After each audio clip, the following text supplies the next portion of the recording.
Back in 2019, I was working for the sheriff's department, and we got calls from Oakview Center all the time. Oakview was a private locked facility for adult psychiatric patients with criminal histories, people waiting for court-ordered evaluations. The place always bothered me. Not for any big reason. Just the sterile hallways and dead silence. Around 3 that afternoon, the call came in about an assault. Patient down. Serious injuries. Medics staging outside. I met my partner Carol at the main entrance. She was already on her second cigarette, which was a bad sign because Carol only smoked when she was nervous. She blew smoke toward the sign and muttered, she hated this clinic more than all the county jails combined. Dispatch said it was a beating and that medics wouldn't go in without us, standard for places like this when violence kicked off. Even so, the fact they were sitting in their rig instead of pushing inside told me this one was worse than the usual shove in the day room. The administrator buzzed us through the doors and met us in the vestibule, badge already in his hand. He swiped us in, and we walked down the main hallway with 2 paramedics behind us. A couple of nurses in scrubs stood together whispering, watching us instead of doing anything, and the unit felt like it was waiting for bad news. They steered us into a conference room by the nurses' station, where the head psychologist, Dr. Gregory Turner, was waiting. I'd seen him on other calls, always calm and long-winded. Today he looked washed out, hands shaking around a clipboard. He skipped the small talk and explained that about an hour earlier, staff had found 32-year-old patient Daniel "Danny" Wharton in his room with multiple serious injuries. They were worried about a skull fracture and internal bleeding. Staff had called a code. Medics took one look through the door window and backed out to wait for us. Turner said the strangest part was that the doors and windows were locked.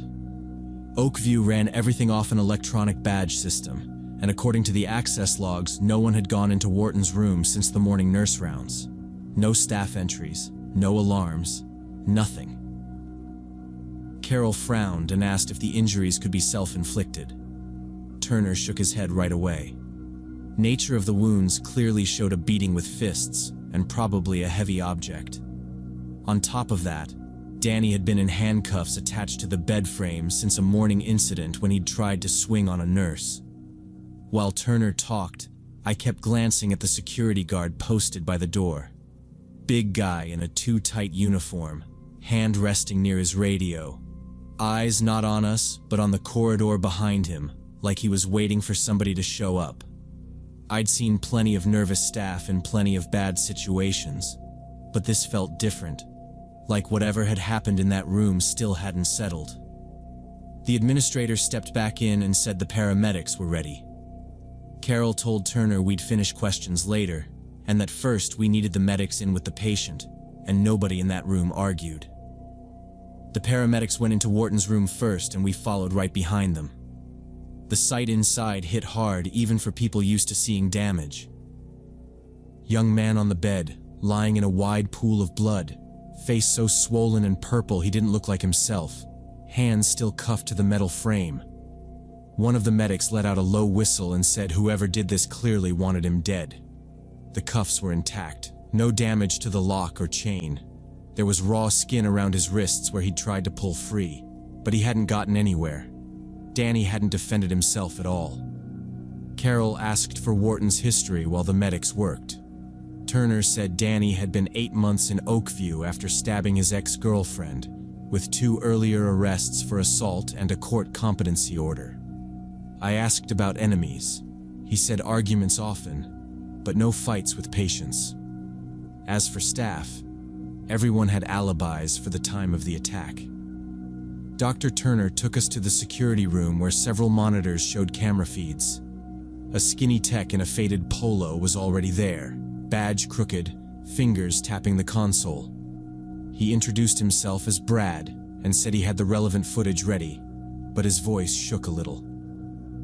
He started with the exterior cameras from the last 12 hours, fast-forwarding while he talked. No one had entered or left without using an electronic pass, and every swipe matched somebody on the staff schedule. Then he switched to the interior feeds. The second-floor hallway where Danny's room was stayed empty from about 9 in the morning until a little after 1. You could see staff moving in the cross hallway, but nobody walked that stretch by his door. At 13:37, a figure finally appeared. A woman in a white medical coat came into frame, head down, dark hair hanging over her face as she walked straight to Danny's room. She didn't hesitate or look around, just pulled an electronic pass from her pocket and swiped the reader by his door. The light went green, and she went inside. Brad paused the video and brought up the access log window on another monitor. Same timestamp, same room. Badge ID clear on the screen. Then he opened the camera from inside Danny's room and rewound to the same minute. The camera was mounted high in the corner, aimed toward the bed and door. Danny was alone, cuffed to the frame, moving a little but very obviously conscious. The door opened and the woman stepped in, closed it behind her, and walked over to the bed. She leaned over him, blocking most of his upper body from view. As soon as she did, the picture started to break up with horizontal lines, and then it went straight to black. We watched several seconds of black screen with the time code still ticking. Brad pointed out that there were no cuts, no skipped frames, nothing he could see in the metadata. When the picture came back, Danny was lying twisted on the bed, face already beaten and bloody, not moving at all. The woman was standing upright beside him with her back to the camera, white coat spattered with dark stains. She walked to the door, opened it, and left the room without ever lifting her head. Carol stared at the monitor and asked which female staff were on shift at that time. Brad minimized the video and pulled up the list, reading off 3 nurses and a psychologist. He said all 4 had already been checked and had alibis supported by other cameras. Each one showed up elsewhere in the building during that time frame. He sounded like he was trying to convince himself as much as us. I asked him whose badge was used at Danny's door. He zoomed in on the access log, pointed to the name, and swallowed. The pass used belonged to Nurse Sandra Blake. Turner said Sandra had quit 3 weeks earlier, and her badge should have been deactivated the day she left. In their system, that credential shouldn't have opened anything. I told Brad to show us the woman leaving. He scrubbed forward to 1352, where the hallway camera caught her exiting Danny's room and walking toward the stairwell. We switched to the first-floor cameras and watched the timestamps line up. The lobby camera showed the staircase door clearly, along with the front doors and the seating area. Nobody in a lab coat came through that door during the entire window where she should have appeared. No dark-haired woman, no white coat at all. Carol swore under her breath and said this was exactly why she hated Oakview. I called the station from the security room phone and asked them to pull Sandra Blake's current information. We sat there replaying the glitch and that walk down the hall while we waited. When dispatch called back, they said Sandra had moved to another state a month earlier and was working at a hospital there. She'd been on shift that day, and they had timestamps to prove it. On top of that, Sandra was blonde in her HR photo and in her current file, and the woman on our video clearly had long dark hair. Whatever else this was, it wasn't Sandra sneaking back in. With that option gone, we did the only reasonable thing and locked the place down. We organized a full search of the building with staff and security walking with us. Every patient room, every office, closets, storage, medication rooms, basement corridors, even an old attic area got checked. Maintenance checked roof access and exterior doors while patrol units stayed on every exit. We examined windows, vents, any possible way someone could have moved around unseen, and found no forced locks, no broken hardware, nothing. The search took the rest of the afternoon and turned up absolutely no one who didn't belong there. No spare white coat hidden anywhere, no wig, no abandoned badge, no weapon. Later that evening, we went back by Danny's room before we cleared. The bed was stripped, cuffs tagged for evidence, and the floor still stained where housekeeping had been told not to touch it.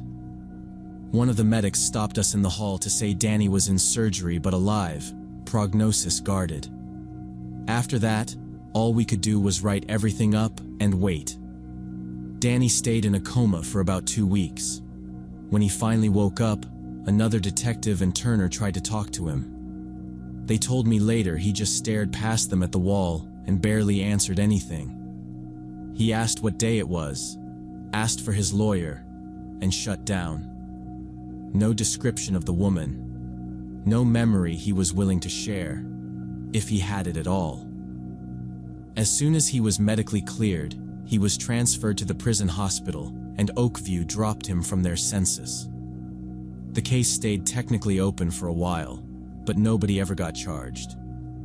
The official line in the report was that an unknown staff member, or possibly a patient, had gotten hold of a stolen pass and used weaknesses in the security system and camera coverage to assault Danny. On paper, it sounded like a reasonable theory, and it kept the lawyers and the county commissioners calmer. Off the record, I never bought it.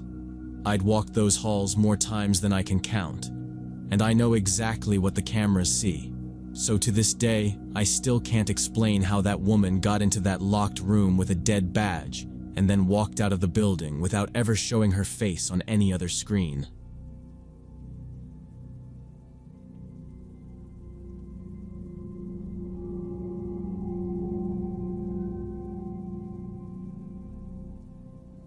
Two years ago, I was working freelance from home, had a flexible schedule, and I'd often be online until 3 or 4 in the morning.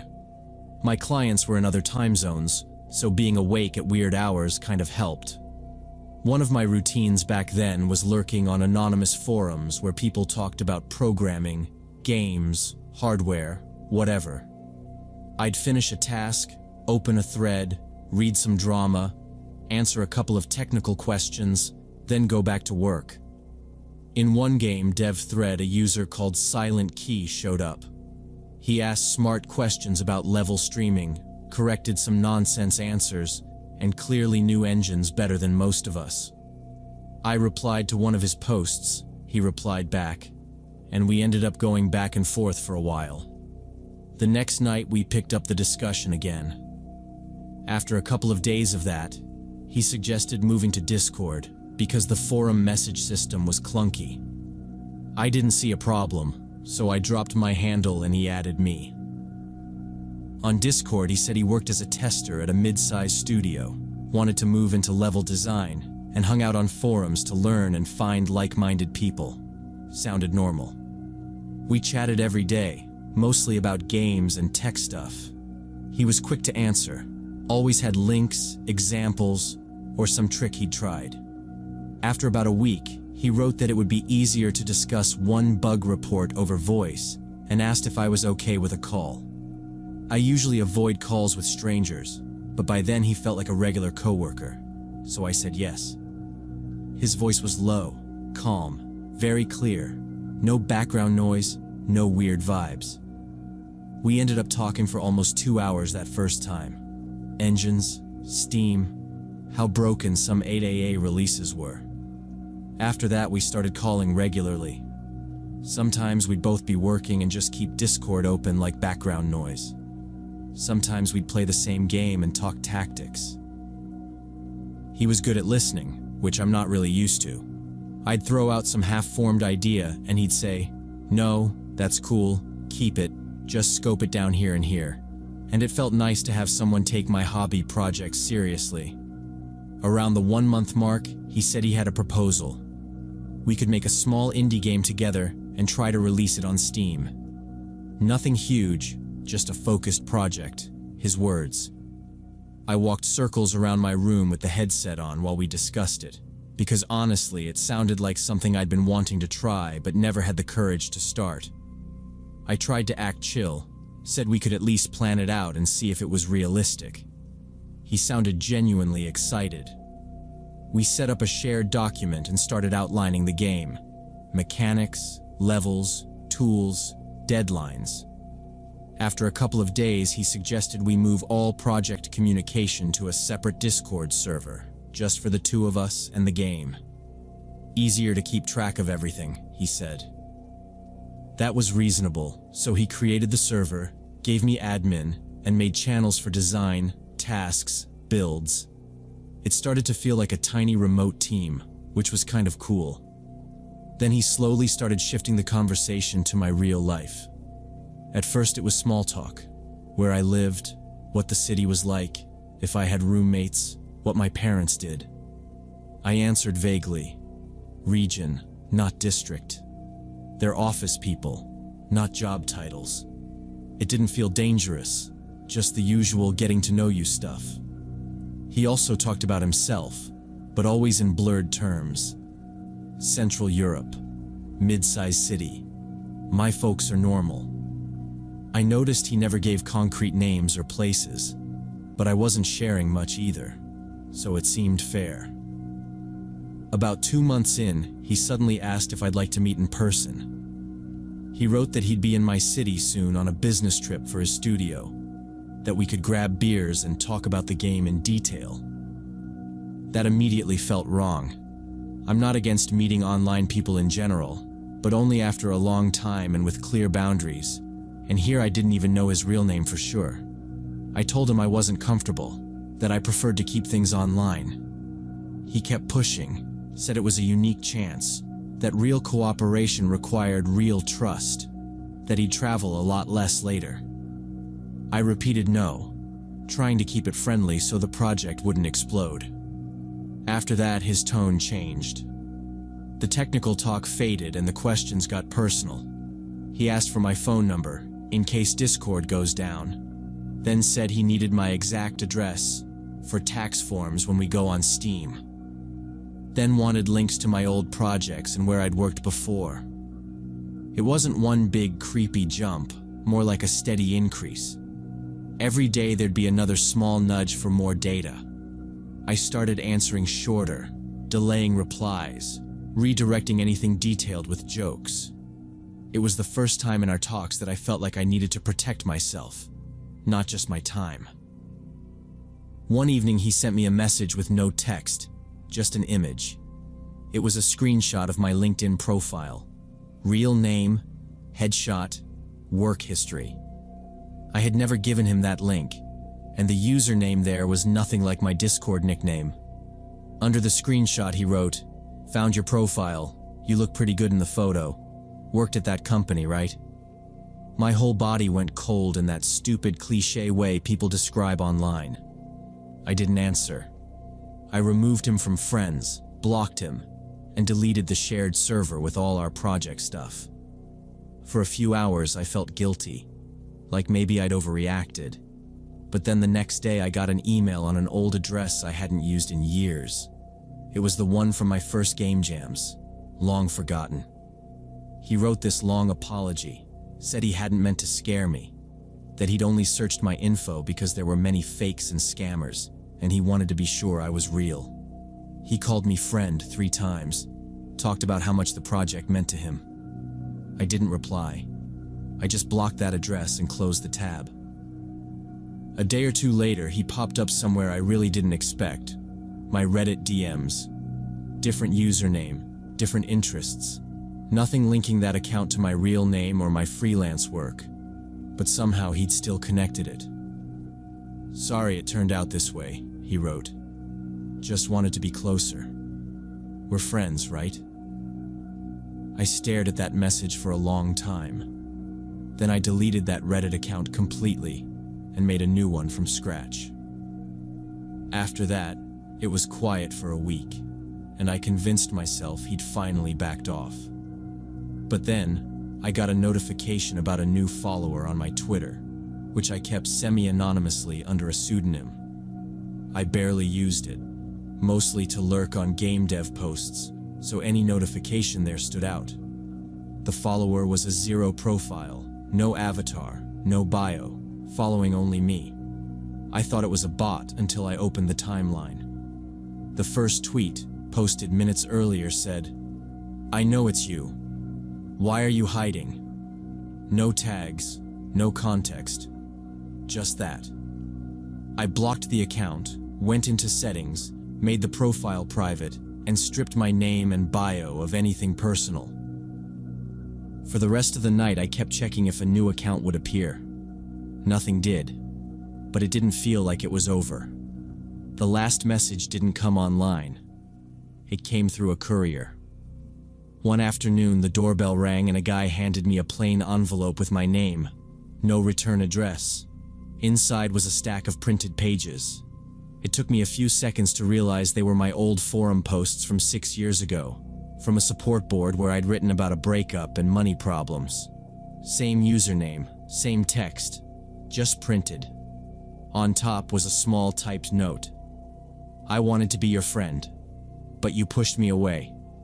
Now I'll just be around until you understand. I put the pages back in the envelope and just sat there, because at that point I couldn't pretend it was harmless anymore. The next day I went to the police. I brought the envelope, the note, screenshots from Discord and Reddit, and the emails. The officer listened, read the note, and told me that since there were no direct threats of harm, there wasn't much they could do besides file a report. He said to save every new message and call if it escalated. Walking home, I felt stupid, like I had made a big deal out of nothing, but my hands were still shaking. That night, I changed every password, deleted old accounts, closed anything with my real name where it wasn't required, and locked down the rest. Over the next few weeks, I stopped posting personal stuff anywhere. 6 months have passed since then. No new messages, no weird follows, no strange emails. On paper, that should be a good sign, but I still feel like he's out there somewhere. I don't use forums anymore, and I barely post on social media. Sometimes when I see the same unfamiliar car near my building a few days in a row, I catch myself wondering if he already knows where I live. I told a few close friends about this situation, and they all said I should have gone to the police sooner. I understand why, but now I don't know what I could have told them at the start besides that some guy from the internet found my public profiles and wouldn't back off. That alone isn't illegal. The note in the envelope was creepy, but still vague enough that the cops said it didn't count as a direct threat. I've thought about moving to another city and starting over with a new address and number, but it feels extreme and expensive for something that might not fix anything. My therapist called it cyberstalking and told me I did the right thing by cutting all contact and not engaging. Said people like that feed on attention and going dark was smart. I check over my shoulder, ignore friend requests, worry about privacy settings, and hope he's moved on or gotten help.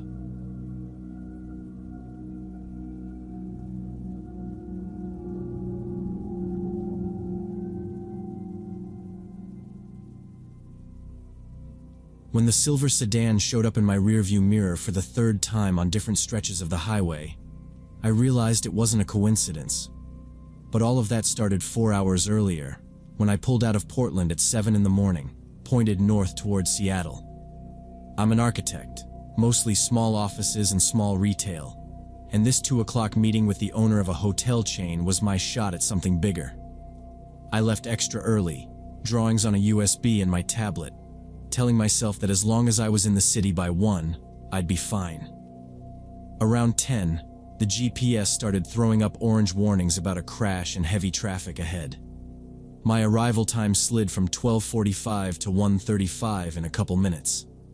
I still had a buffer, but I hate inching along hungry and distracted. When a sign for Maple Diner popped up, I took the exit. The lot was almost empty.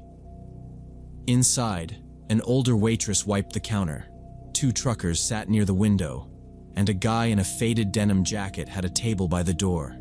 Chair turned a little toward the room like he was half watching everything. I took a stool, ordered an omelet and coffee, and set my tablet on the counter. The map showed the interstate ahead as a thick red line with a couple suggested detours branching off. I zoomed and scrolled, trying to see which side roads were real highways and which were the kind that suddenly turned to gravel. My keys were next to the tablet, my laptop bag looped around my foot. I wasn't paying real attention to anybody, but every time the screen lit up, I felt the guy by the door looking over. The omelet came. While I ate, the ETA bounced around as the traffic data updated. The app wanted me to leave the interstate, cut across smaller roads, then rejoin near Seattle. On paper, it might save time, but I didn't know the area, and this meeting mattered too much to gamble on some mystery route. I was leaning toward just staying on the main highway when I heard a chair scrape. The denim guy slid his chair a little closer along the floor, close enough that I could hear the legs drag. "Portland plates, right?" he said, nodding toward the window. "I'm from there too. How's the city these days?" He sounded casual, almost friendly. Nothing about him screamed, "problem." I gave him the usual answer. Traffic worse every year, construction everywhere, rents going up. He laughed in the right spots, then asked what took me north. When I said I was heading to Seattle for a work meeting, hotel project, his whole posture changed. He leaned on the counter, asked if it was a chain, if I did a lot of hotels, that kind of thing. While he talked, his eyes kept going tablet, keys, my face, then back to the tablet. At one point, he pointed straight at the map. "You don't want to stay on the interstate," he said.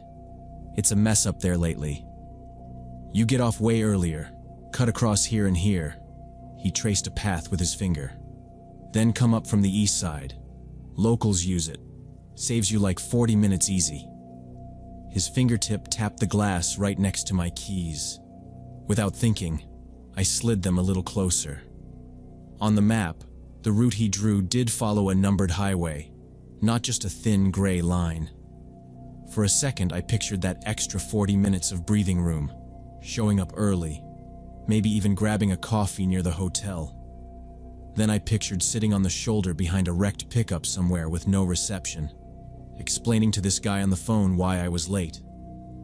"Appreciate it," I said, "but I think I'll stick to the main road. I've still got some leeway." He shrugged fast, like flipping a switch, and pushed his chair back toward his table by the door. Just like that, I didn't exist again. I finished my coffee faster than I normally would, paid, and stepped outside. The air felt different when the door shut behind me. That small drop in tension you only notice once it's gone. My car sat where I'd left it, pointed toward the exit. A few spaces away, pointed the other direction, was a silver sedan. I was pretty sure I hadn't seen when I pulled in. Maybe I just hadn't looked. The windshield was dark when I glanced at it. I put my bag in the back instead of on the passenger seat, set the tablet on top of it, locked the doors out of habit, and drove back up the ramp to the interstate. About 30 minutes later, back in my usual drive-time trance with the radio low and the meeting running through my head, I checked the rear view. A silver sedan sat 3 or 4 car lengths behind me in the left lane, holding steady. Nothing special. You ride with the same cars for miles sometimes. I passed a slow SUV, checked again, and the sedan was still there, same gap. It poked at my brain enough that I decided to test it. I signaled and eased into the right lane behind a semi. A few seconds later, the sedan's blinker flashed and it rolled over behind me, same distance. My grip tightened on the wheel. Maybe the driver just liked following someone. People do that. I waited half a minute, then signaled and moved back left to pass the truck. In the mirror, the sedan hesitated, then slipped left too, sliding right back into my wake. This time I let my foot off the gas until we were a good 20 miles under the limit. Cars started stacking up behind us before eventually going around on the right. The sedan didn't pass. It just shrank with me, keeping the same cushion of space. The feeling in my chest shifted from mild irritation to something cold and very clear. I pressed down on the accelerator, watching the needle climb close to 80. The engine note rose. The nose of the silver car behind me dipped and lifted as it matched every change without closing or dropping back. My heart started pounding in that tight, efficient way your body uses when it has decided something is wrong. I forced myself to stop staring at the mirror and think. In my head, I pulled up the map from the diner instead of the sedan. I remembered a small icon I'd barely noticed at the time, just above the red line of the interstate. A large truck parking area, a block of concrete and fuel pumps in the middle of trees. If the distance scale was right, that stop was coming up in about 8 miles. I kept driving and tried not to show that I'd noticed anything. I forced myself to stare straight ahead. No extra mirror checks, just the normal quick glances. My hands were locked on the wheel so tight my fingers hurt. The GPS kept talking about traffic and lane changes, and it felt disconnected from what was actually going on. A green sign came up on the right. Truck stop. 4 miles. That was the first real piece of hope I'd had since I realized he was following me. If I could get off there without tipping him off, at least I'd be around other people, cameras, lights, all of that. About 3 miles from the exit, I started to ease the speed up, 5 miles an hour at a time, until the needle was sitting around 85. I kept it as smooth as I could. In the mirror, I saw the gap close. The sedan moved closer until there were only a couple of cars between us. I ignored it and watched the signs instead. 1 mile to the exit. I left the blinker off on purpose. If I got obvious, he'd just take the ramp with me, and then I'd be boxed in on some small access road with nowhere to go. The exit 1 mile sign went past. I counted in my head, trying to time it so it didn't look like I'd suddenly changed my mind. When the solid line for the off-ramp finally broke into the dashed line, I jerked the wheel right. Not insane, but way sharper than I'm comfortable with at that speed. The tires squealed. The car slid for a second before grabbing the pavement again. My bag slammed into the passenger door. I made myself look up into the rear view. The silver sedan shot past in the left lane, still flying straight, way too far forward to make the exit without doing something suicidal. It never even dipped toward the ramp. Seeing it keep going instead of following made everything go weak and shaky. I coasted down the ramp, forcing my breathing to slow down before I reached the bottom. The truck stop opened up in front of me, rows of parked semis and a low building with a little diner attached. I headed straight toward a cluster of truckers standing near their rigs. Guys in work boots, safety vests, big thermos cups in their hands. I pulled up close, put the car in park, and rolled down the window. I didn't sugarcoat anything. I told them there was a silver sedan that had been on me for about 60 miles, copying every lane change, matching my speed, that I'd just thrown my car onto the exit at the last second to get away. I said I didn't know what the driver wanted, but I didn't feel safe going back on the highway. They didn't laugh or tell me I was paranoid. One man, maybe mid-50s with a gray beard, stepped forward and squinted down the ramp toward the interstate. Then he leaned in a little and asked for the plate if I had it, what the driver looked like, where I'd first seen him. I gave him the state and numbers as best I could remember. Told him about Maple Diner, the denim jacket, how the guy had pushed this shortcut on back roads. "Stay here," he said. "Lock your car and go inside. I'll call it in." That was exactly what I wanted to hear. I parked properly in a slot, locked up, grabbed my bag, and went into the diner. I sat by the window so I could see my car and the line of trucks. Through the glass, I watched the gray bearded driver on his phone, pacing a little, one hand on his hip, looking toward the freeway. Roughly 15 minutes later, a highway patrol car pulled in. No lights, moving slow. The officer talked to the trucker first, then came inside and walked straight over to my table. He asked for my license, sat down across from me, and told me to start from the beginning. I went through it step by step, leaving Portland early for a hotel project meeting, stopping at Maple Diner, the man in the denim jacket who kept watching my tablet, his suggestion about the side road route, then the silver sedan showing up behind me and staying there no matter what I did. When I gave the plate number, the officer wrote it down, repeated it back, and had me check it. When I described the suggested route in more detail, he frowned. "We've had 3 robbery reports on that back road in the last couple months," he said. "Same general area. In one of them, they beat the driver and left him in the woods. Your story fits the pattern a little too well." My stomach dropped hearing that. The shortcut on my screen stopped being an option and turned into something I'd almost walked into. The officer said they'd run the plate and pass the info to detectives. Then he asked if I still needed to make it to Seattle that day. I told him yes, but I wasn't getting back on the interstate alone with that sedan somewhere out there. He nodded like that was the only reasonable answer. He said he was heading north anyway and offered to escort me most of the way. We left the truck stop together, his cruiser in front, my car behind, and merged back onto the highway. For the rest of the drive, every car behind me looked suspicious, but the silver sedan never showed up again, and I still think about how easily I could have turned off with that stranger and never made it to that meeting at all.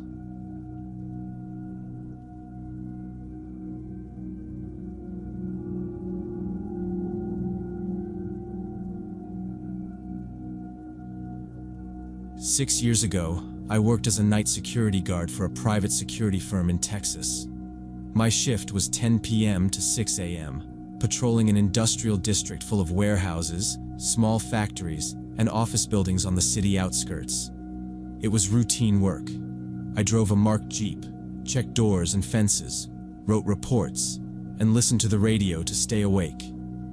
Company policy was clear. We had uniforms and radios, but no weapons. We were just extra eyes, and anything serious went straight to the police. That July night was humid and slow, and around 1 in the morning, dispatch called me with a new task on the far edge of my route. They wanted a drive-by check on an empty office building scheduled for demolition, a place I knew for boarded windows and occasional trespassers. All I had to do was swing past, walk the perimeter with my flashlight, make sure it was quiet, and log it as checked. I drove out half on autopilot, sipping lukewarm coffee, expecting 5 minutes of nothing, and then the long, boring stretch back toward town. I reached the site around 2 a.m. The building sat alone in a dead parking lot with a few broken lights and no traffic anywhere. I killed the engine, cracked the window, listened for a moment, heard nothing but insects and my cooling motor, and then grabbed my flashlight. I walked slowly around the building, checking chain-wrapped doors and boarded windows, sweeping the beam over concrete and weeds, seeing no fresh damage or open points. Everything looked exactly like the last week, so I turned back toward the Jeep, already forming the usual all-clear line in my head. Then I noticed a soft orange glow off to the right, past the crumbling edge of the lot, flickering behind a thin line of trees. It was low, steady, and the Jeep was off, so it wasn't my lights. It looked exactly like a small campfire burning out there. My first thought was homeless folks, or maybe kids drinking, and either way, an open flame that close to an abandoned building was a problem. I decided to check it on foot instead of driving closer, since the engine and headlights usually scared people off before I could even talk. I turned my radio volume down, stepped off the cracked asphalt into the field, and walked toward the trees, watching the glow brighten with each step. When I got close enough, I stopped behind one of the last trunks and leaned out a little, just enough to see whoever was around the fire. It wasn't 2 guys in blankets. There were 5 or 6 adults in camping chairs, passing cans from a cooler, talking over a small controlled flame. They had a folding table with paper plates, a tiny speaker playing rock music very low, and they looked like co-workers on a weird midnight picnic. I didn't see any vehicles anywhere near them, no cars or trucks in the field, just my Jeep back by the dark office building. That detail bothered me, because it meant they had either hidden their vehicles or walked in carrying everything, which suggested they didn't want attention. Training said I should walk out, keep a safe distance, introduce myself as security, explain it was private property, and ask them to put out the fire and leave. Standing there in the dark, looking at 6 relaxed strangers and thinking about the fact that I had no weapon and no backup close, I hesitated. They looked harmless, but I'd already seen simple conversations turn ugly on this job, and I didn't feel like testing 6 people at once. So I told myself I'd just walk away, pretend I hadn't seen them, and write the site up as quiet and secure. I began backing up slowly along the same path I'd used coming in, keeping my eyes on the fire and trying not to make a sound. My heel came down on a dry branch hidden in the grass, and it snapped with a loud crack that cut through the quiet. Everyone by the fire went suddenly silent, turned slowly in my direction. One of them turned on a bright camping lantern and pointed it my way. The sudden white light hit me hard, and I realized there was no shadow left to hide in. I was standing there in full uniform, patches on my sleeves, helmet, big service flashlight in my hand. Our uniforms were dark blue, almost black, with reflective stripes that bounced the light back at them. For a couple seconds, nobody said anything. They just stared at me, and I stared back.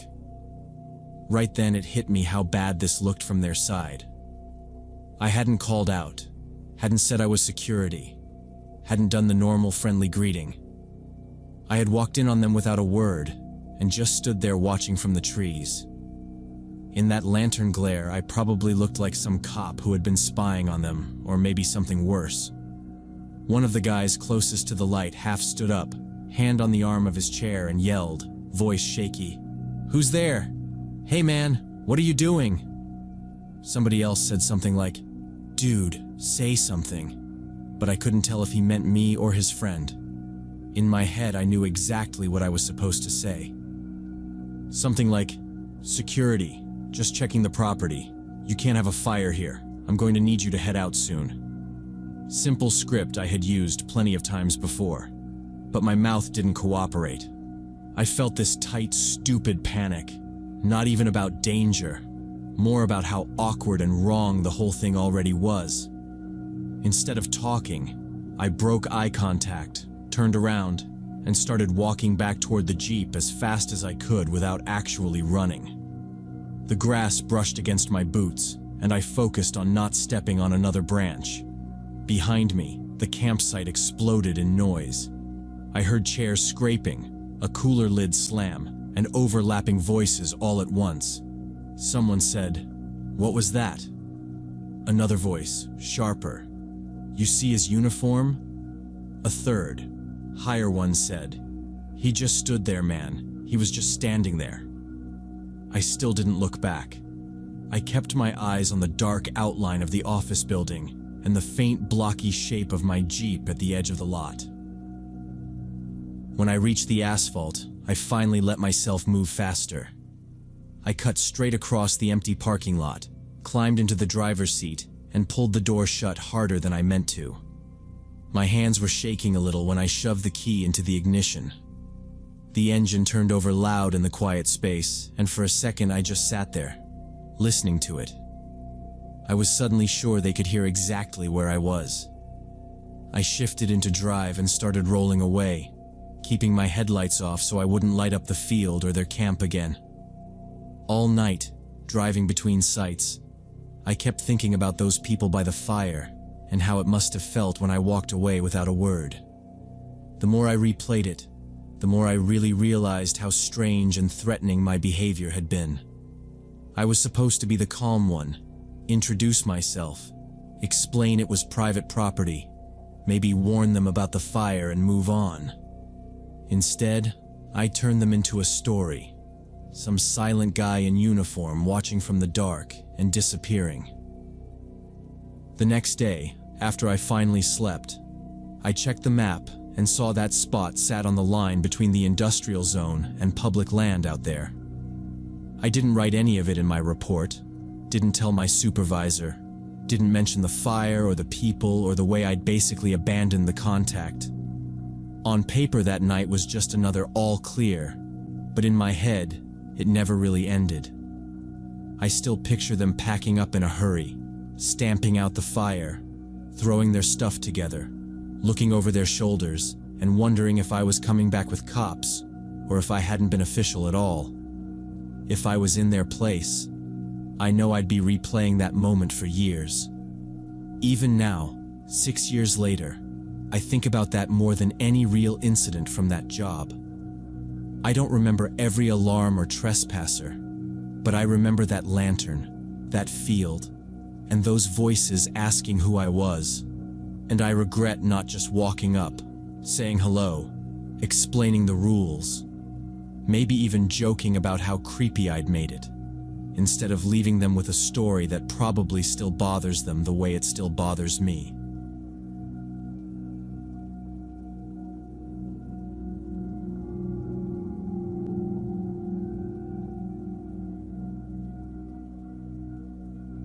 Four years ago, when I was 24, I was really into astrophotography, shooting the night sky, Milky Way, meteor showers, using an old Nikon DSLR and a tripod. Back then, that was pretty much my entire life outside of work. I did help desk stuff in the day, then spent nights checking cloud cover, moon phase, forums, all that. My friend Brian, who was 26, was the only person I knew who was just as obsessed. He had a slightly nicer Nikon, an equally cheap tripod, and the same weird idea that driving an hour into nowhere to stand in the dark was a fun way to spend a night. We had our usual safe spots: a pullout by the highway, a dirt road near some fields, a public boat ramp. We'd scouted them in daylight, checked maps to make sure we weren't in someone's backyard. Worst thing that ever happened was a bored cop rolling up, seeing the tripods, asking if we'd seen any UFOs yet, and driving off. It felt predictable. We liked predictable. That August, around the Perseids, Brian texted me at like 11. He said some guy at work told him about an abandoned quarry about an hour from the city. Supposedly it had been shut down 20 years ago, no lights for miles, insane sky, dirt road in, but totally fine for a regular car. On paper, it was exactly the kind of place astro people brag about online. It also sounded like the setup to a bad Reddit story, so I called him. "Is this guy normal?" I asked. "Or is he trying to lure you to a murder quarry?" Brian laughed and said the dude was just a forklift operator whose uncle used to work there. Sometimes the gate was locked, sometimes it wasn't, but nobody cared. He'd gone out there to drink with friends and said he'd never seen security, never seen another car. Brian's logic was simple. If anyone showed up and told us to leave, we'd apologize and go. I kept thinking about trespassing, fines, and the fact our gear cost more than his Subaru. In the end, I did what I always do. Pictured the photos. Milky Way over a huge empty pit, no light dome, maybe some rusted machines as foreground. After 10 minutes of back and forth, I told him, "Okay, but if anything feels off, we're done." No arguing, no one more shot. We leave. We loaded his old Forester around 2 a.m. 2 camera bags, 3 tripods, coffee, snacks. The highway was empty except for a few trucks. Once we turned onto the smaller county road, it got properly dark. No streetlights, just occasional mailboxes, then nothing. I remember watching the cell signal drop to 0 and feeling that little twist in my stomach you get when you realize you're really on your own. The GPS eventually told us to turn onto a dirt road. We followed it until the headlights caught a pair of metal gates. A faded sign on one side said "Private property, no trespassing," but the gates were standing wide open. Brian left the car idling while we stared through the windshield. There were no buildings lit up, no vehicles, just the road disappearing between low mounds of rock. "We can still pick the lake," I said. "We can," he answered, but his hands stayed on the wheel, not the shifter. It did look abandoned. No fresh tire tracks that I could see, weeds growing up along the fence. I told myself that if this place was active at night, there'd at least be a chain on the gate or a light somewhere. He eased us through. The road started descending, winding between gravel hills, then opened into the quarry floor. This big flat area ringed by high rock walls.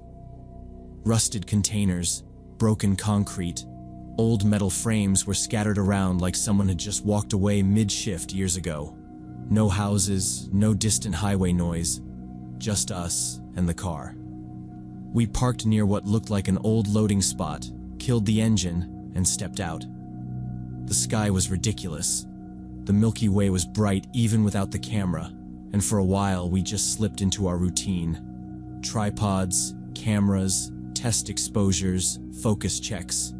Long exposures make time blur. 30 seconds at a time doesn't feel like much until you realize an hour has gone. We kept drifting farther from the Subaru, chasing different compositions, trying to keep the car out of the frames. Eventually, we'd wandered to the opposite side of the pit from the entrance. The Forester was just a dark lump way across the gravel. It didn't bother me then. I just remember thinking how quiet it was, and how, if I ever posted these shots, someone would ask where we'd found a sky that clean. I was framing a shot when I saw it. Up on the rim, along the edge of the rock wall, a small yellow light was moving slowly. It looked like a flashlight, maybe clipped to someone's chest or carried low. At first, I thought I was imagining it, but it kept drifting along the edge in little arcs like it was scanning. "Brian," I said, keeping my voice low. "Look up there." He followed my line of sight and stiffened. "Maybe a guard," he whispered. It didn't sound like he believed it. Some random night guard walking an abandoned quarry at 3 in the morning didn't fit. We both went still, just watching. The light kept moving, then stopped almost directly above us, like whoever held it had finally noticed movement on the floor. Nothing happened for several seconds. No shout, no second light, no footsteps. Just that dim yellow glow sitting there. My brain started doing the thing where it tries to rationalize everything at once. Farmer, hunter, kids partying, anything normal. I actually started to relax a little, convinced we were freaking out over nothing. Then the glow snapped into a blinding white column, a full-on spotlight aimed straight at us. I threw my arm up on instinct. At the same time, the silence exploded with the roar of engines from behind us, up near the road we'd driven down. One engine, then another, maybe a third, all revving hard. Headlights appeared and bounced down the descent, beams sweeping across the walls and old containers until they slammed over us. The quarry floor lit up like a parking lot. Our shadows stretched out sharp on the gravel. Over the engines we heard shouting, several male voices, words blurred by distance but angry enough that we didn't need to understand them. We didn't try to talk or figure anything out. Brian ripped his camera off the tripod. I grabbed mine by the strap, and we left the tripod standing there. Without saying a word, we turned and ran full speed in the opposite direction, into darkness where the headlight beams hadn't reached yet. The quarry floor was uneven, littered with rocks and metal junk, and I realized it too late. My foot hit something, and I went down hard, palms and knees scraping over gravel and rust. I grunted more from surprise than pain, and scrambled back up because the engines behind us were getting louder, and the lights were already swinging wider. Brian grabbed the back of my hoodie to steady me, and jerked his chin toward the rocky wall curving off to our right. We angled that way, half running, half stumbling, until the wall rose up right in front of us. Up close, it wasn't flat at all. There were cracks, ledges, and weird little pockets where chunks had broken out. Brian hissed, "Here," and pointed at a narrow vertical crack, like a natural niche. It was just wide enough if we turned sideways.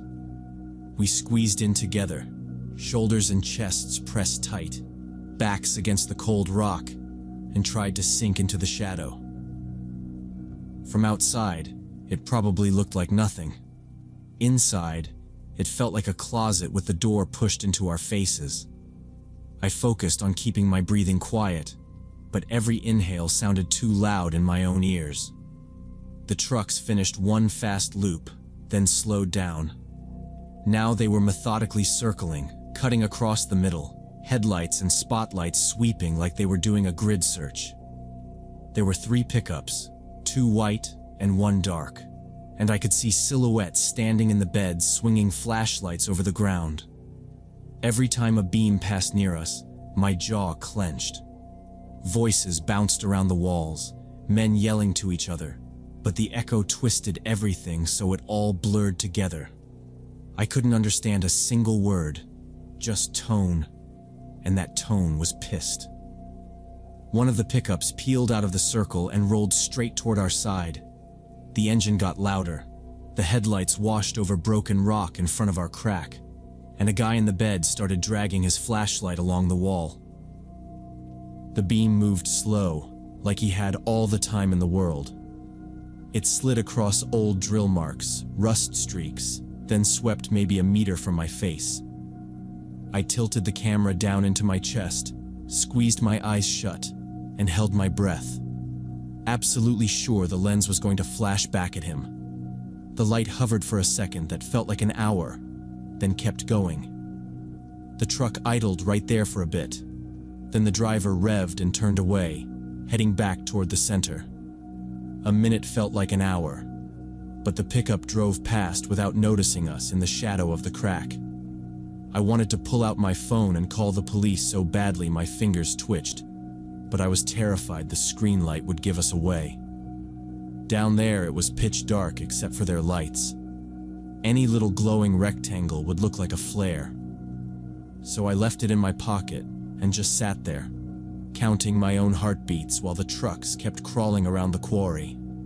I lost track of time. It was probably 30 minutes, maybe more.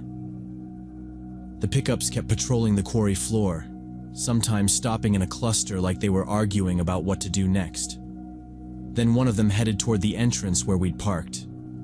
We heard tires on broken glass, then the crack of something shattering loud and clear even with the engines. More breaking glass followed, metal creaking, doors slamming. They were all over Brian's Subaru. "They're in the car," he whispered, breath hot against my ear. "They're tearing it apart." I pictured them going through our bags, seeing the cameras and tripods, realizing we weren't some kids sneaking in to drink. We were 2 strangers who now knew there were at least 3 trucks and a handful of men doing something out here they didn't want seen. Sitting still started to feel less safe than moving. If they decided to widen their search on foot, that crack wasn't going to save us. Brian leaned closer after a long stretch where the engine sounded farther away. "We need to get on top," he whispered. "We can't wait them out. Look right." I turned my head and peered out past the edge of the niche. A little farther down, the sheer wall turned into a steep slope, more angled than vertical. Loose rock, dirt, some scrub bushes. It looked awful, but climbable. We waited until all 3 sets of headlights were on the opposite side of the quarry. When their beams crossed in the middle, we slid out of the crack and hugged the wall, moving sideways as fast as we dared. Every scuff of my shoe sounded huge. The engines and shouting covered most of it, but I still kept waiting for someone to yell. When we reached the slope, I realized it was even looser than it had looked from the crack. We started climbing anyway, hands and feet, grabbing at rocks and little bushes. Gravel poured down under us. Twice my foot slipped and I slid a couple feet back, skinning my knee and jamming my fingers into anything solid to stop. Brian was a little ahead, muttering, come on," under his breath. The whole time I was sure a spotlight was about to snap up and pin us on the slope. But nothing hit. All the lights stayed down on the floor. After what felt way longer than it probably was, my hand closed on solid dirt that didn't crumble. I pushed up, and suddenly there was nothing above me. I rolled onto flat ground and lay there for a second, chest heaving.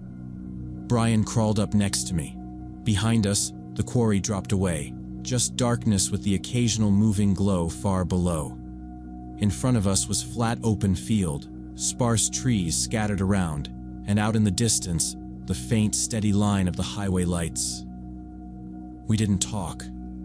We just got up and started walking toward the highway, cutting a wide curve away from the quarry rim.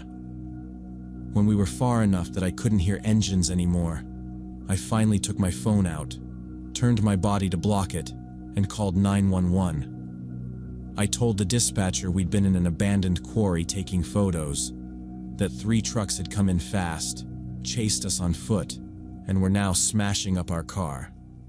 I said I didn't know what they were doing there, only that they really didn't want witnesses. She told us to keep moving toward the highway, meet the responding unit on the shoulder, and not go back under any circumstances. We reached the road, gave our location, and waited on the gravel shoulder until a patrol car pulled up with its lights off. The officers split us up, asked the same questions over and over. How many trucks? How many men? Any weapons? Any plates? Did we know it was private property? We told them everything, including how the gate had been standing open, how we'd honestly just thought it was a dead site. One officer finally sighed, said they'd go check the entrance, and that we'd probably never hear anything more about it. They gave us a ride to a gas station, dropped us there, and that was basically it. Our car was totaled, insurance was a nightmare, and nobody ever called to say what those guys had been doing out there. 4 years later, I still replay that night and think about how close we came to walking toward those headlights, and how fast a dumb hobby trip turned into the kind of situation people don't always get to walk away from.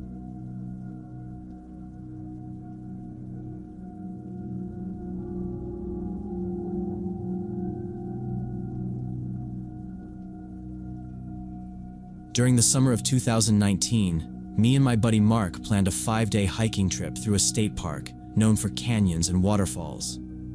I was 26 then, he was 28, and both of us were just burned out. Mark works as an engineer for a construction company, always thinking about load limits and safety margins. I run a tiny computer repair business out of a rented room, mostly fixing broken hinges and explaining to people that the internet didn't disappear. Their Wi-Fi did. 5 days with no clients and no traffic sounded perfect. We hit the outdoor store, spent more money than we meant to, and laid everything out on my living room floor the night before we left. 2 tents, food for 5 days, a small stove, water filter, basic tools, first aid kit. Mark showed up with a GPS tracker and 2 flare guns his dad had pushed on him. His dad used to work search and rescue and apparently drilled into him that you never go out naked. Mark joked, "If we die out here, at least we'll be easy to find," and tossed the GPS on top of my pack. I rolled my eyes, but I didn't argue.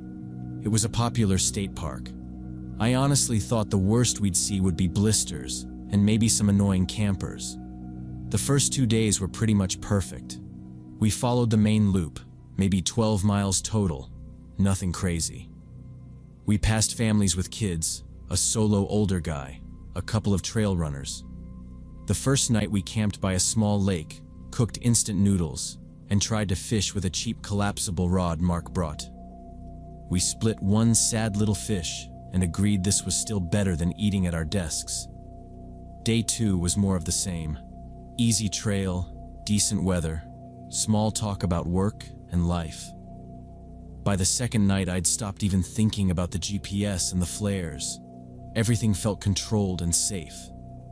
On the morning of the 3rd day, we were sitting on a fallen log, eating oatmeal and looking at the map.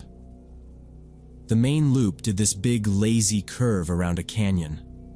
There was a thinner line cutting straight through it toward a spot labeled Eagle Falls. The guidebook mentioned steep, less maintained, but didn't say anything about it being closed. Mark wanted better views and something a little tougher than the main loop. I wasn't against it. We weren't tired yet, and it didn't sound like some crazy off-trail stunt, so I said sure. About an hour after we left the main trail, the path we were on narrowed and started hugging the canyon wall. Rock went up on our right, and the ground dropped away on our left. It wasn't a sheer cliff, but if you slipped, you weren't stopping right away. We were walking single file, watching our footing, when we heard voices somewhere above us. We stopped and looked up. On a ledge maybe 30 or 40 feet higher, 3 guys were standing together. They were talking and clearly looking down in our direction. One of them cupped his hands and yelled, asking where we were headed. His voice bounced around the canyon. Mark yelled back that we were going through the canyon to Eagle Falls. The guy laughed, this short, flat laugh, and yelled that the trail ahead had collapsed in the last storm. He said a whole section had slid out, and people had already needed rescue trying to push through. According to him, the park was slow putting up warnings, and the trail was totally gone now. He told us we should either go back or climb up toward them, because they knew another way around. I didn't like that. We'd checked the park website before the trip, and there was nothing about any closure. But down where we were, we couldn't see far enough ahead to prove him wrong. The trail curved out of sight. Turning back would cost us hours and probably mess up our campsites for the rest of the trip. Going forward, if he was telling the truth, meant walking into a dead end above a drop. We stood there talking quietly for a bit while he kept calling down, sounding more impatient each time. Eventually, Mark shouted that we'd come up. The slope up to their ledge was steep and loose, but not impossible. We stowed our trekking poles and used our hands where we had to, taking it slow. It took maybe 10 minutes of careful climbing before we reached the ledge. The 3 guys stepped back to let us up. Up close, they looked like regular hikers at first glance. 2 of them had decent packs and worn boots. The 3rd guy, smaller, had no pack at all and just stood a little back with his hands in his pockets, watching us without saying much. The tallest one, the same guy who'd shouted down, stepped forward, stuck out his hand, and said his name was Dave. The other 2 just gave quick first names I immediately forgot. Dave said they were locals, that they'd grown up around here and knew these canyons better than the rangers. He talked fast and sounded completely sure of himself. He repeated that a storm had wiped out a chunk of the canyon trail and the park never fixes anything on time. So trying to keep going the way we'd been heading was a good way to end up waiting for a helicopter. Then he said they were going toward Eagle Falls anyway, and offered to show us a shortcut that would bypass the collapsed section and drop us near the top of the waterfall. On paper, following locals to save time and avoid a landslide area didn't sound insane. Mark looked at me, clearly weighing it. I didn't have any solid reason to say no, just a small knot in my stomach, so I said, "If it's not way out of your way, we're good with that." We fell in behind them, Dave in front, his 2 friends between us and him. The trail they took was barely there. Faint boot prints, a bit of trampled grass, weaving away from the canyon and deeper into the hills. It felt more like a game trail than an actual marked route, but I kept telling myself that unofficial shortcuts look like that. After maybe half an hour, the feeling that something was off stopped being just a feeling. It was quiet. No other hikers, no blazes on trees, nothing. I unclipped the GPS tracker from my shoulder strap and checked it while we walked. The breadcrumb line of our planned route was off to the side now, and the little arrow showing our movement was drifting farther and farther away from it. We weren't curving around an obstacle, we were leaving the route. I slowed down enough to end up next to Mark and kept my voice low, telling him the GPS said we were heading in the wrong direction. He frowned and held out his hand for the device, and while we were both looking down at the screen, Dave must have heard us. He stopped, turned around sharply, and his face tightened for a second before he forced a smile. He said if we wanted to go alone, we should go ahead, but these parts were easy to get lost in if you didn't know the way. His voice had a metallic edge to it, nothing like the easy tone from before. He sounded done pretending. His buddies also stopped and turned to face us. The one without the pack shifted, putting his hand on his jacket pocket in a slow, deliberate way so we would notice. I did not see anything, but I understood. Mark tensed beside me, leaned closer, and quietly told me to just do what they said then. So we walked. Dave turned without another word and headed off, and we followed. The other two stayed behind us now, close enough that I heard their footsteps whenever I slowed. We were not choosing the route anymore. The woods grew thicker, with no trail markers, no other voices, nothing but our breathing and their boots. After what felt like 20 minutes, the trees opened around an old cabin sitting in a small clearing there. It looked abandoned but not ruined, like someone used it and never bothered fixing anything. There were no signs or park markings anywhere. If we yelled, nobody would hear.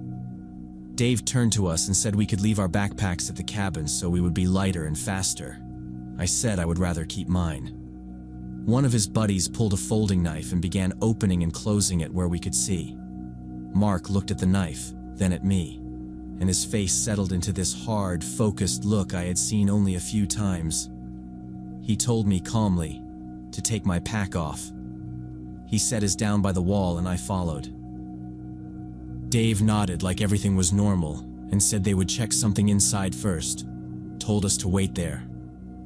As soon as the door shut, Mark grabbed my wrist and whispered, "Run." We took off in the opposite direction from the cabin, crashing through brush with no idea where we were going. We had no backpacks, no map, nothing except the GPS tracker in Mark's pocket. I could hear my heart pounding and branches snapping behind us. We ran until my legs felt weak, then kept going anyway. After a while, angry shouts started up behind us, voices carrying through the trees. They were following, getting closer. We started weaving between trees instead of running straight, hoping the trunks would hide us. The ground was uneven and covered in roots. I caught my foot on one, went down hard, and smashed my knee and hands into the dirt. For a second, I could not breathe. Mark dragged me back up without slowing, telling me to move. Eventually, we heard water ahead and stumbled onto a stream. He said to follow it downstream. We walked and half ran along the stream, sometimes in the water, sometimes on the bank, making it go faster. Every splash behind us made me think they were still right there. After what felt like forever, the trees thinned, and we saw daylight ahead. We came out onto a dirt road with a park ranger's Jeep parked there. We ran toward it, yelling and waving until the ranger saw us and asked what happened. We told him everything, and his expression changed immediately. He called for backup and drove toward the spot we described. Later, they said the cabin was empty, the men gone, our backpacks ripped open with valuables missing. Police took our statements and said it was probably a gang robbing tourists, and that we were lucky we ran. They never found those men, and I still wonder what would have happened if we had not run.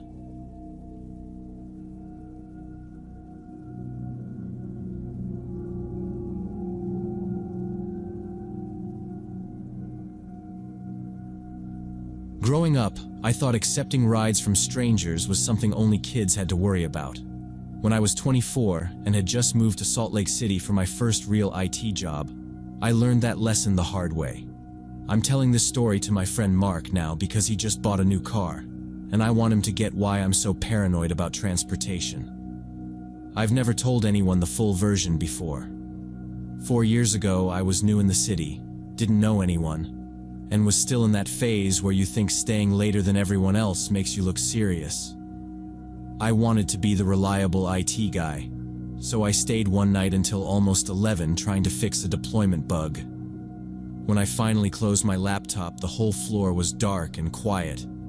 I rode the elevator down, walked into the parking lot, and pulled up the transit app out of habit. That was when I saw I'd missed the last bus to my neighborhood by about 20 minutes. No other route even came close. Walking would have meant more than an hour through streets I didn't know, in the dark, with an early stand-up meeting waiting in the morning. I opened the taxi app, $45 for a 10-mile ride. Back then, that was a lot for me. Rent and deposits had already eaten most of my savings. I stood there in the quiet lot, refreshing like the price might magically drop, arguing with myself about whether to pay or figure out some cheaper way home. While I was staring at my phone, a man in his 50s walked over from near the building entrance. Dark jacket, jeans, some kind of badge on a lanyard. That little badge did a lot of work on my brain. He stopped a couple steps away and asked if I was waiting on a ride. I said I'd missed the bus and was about to order a taxi, and he nodded like that was exactly what he'd expected to hear. He told me he worked for a private ride-sharing service some companies in the area used, not as well known as Uber, but cheaper. Said he could take me home for $20 cash, since he was heading that way anyway, and hated driving back with an empty car. He dropped a company name I half recognized and glanced up at the cameras on the building like that. Somehow proved it was legit. I hesitated, because even half asleep, I knew a cheap ride from a stranger should set off alarms. But I was tired, broke, and standing in a monitored, well-lit lot 30 feet from a security guard. 20 instead of 45 felt like a logical decision, not a risky one. So I said yes. He gave a small professional smile, turned, and led me to a white minivan parked a few rows over. He slid open the side door and told me to sit in the second row, said it would be more comfortable. Inside looked normal enough, just a clean bench seat. I got in, dropped my backpack by my feet, and buckled the belt. The door closed behind me, and I heard the central lock click. I assumed it was one of those automatic safety locks, and was already pulling out my phone to zone out for the ride. He got in, started the engine, asked for my address, and typed it into his phone. We pulled out of the lot and onto the main road. For a few minutes, everything felt normal. He drove in silence while I watched my little GPS dot slide along the highlighted route. Then I saw us blow past the first right turn the app wanted.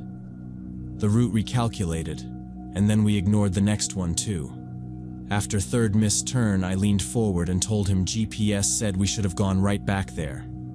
He didn't answer, so I said it louder and tapped plastic beside him, but he drove into industrial streets.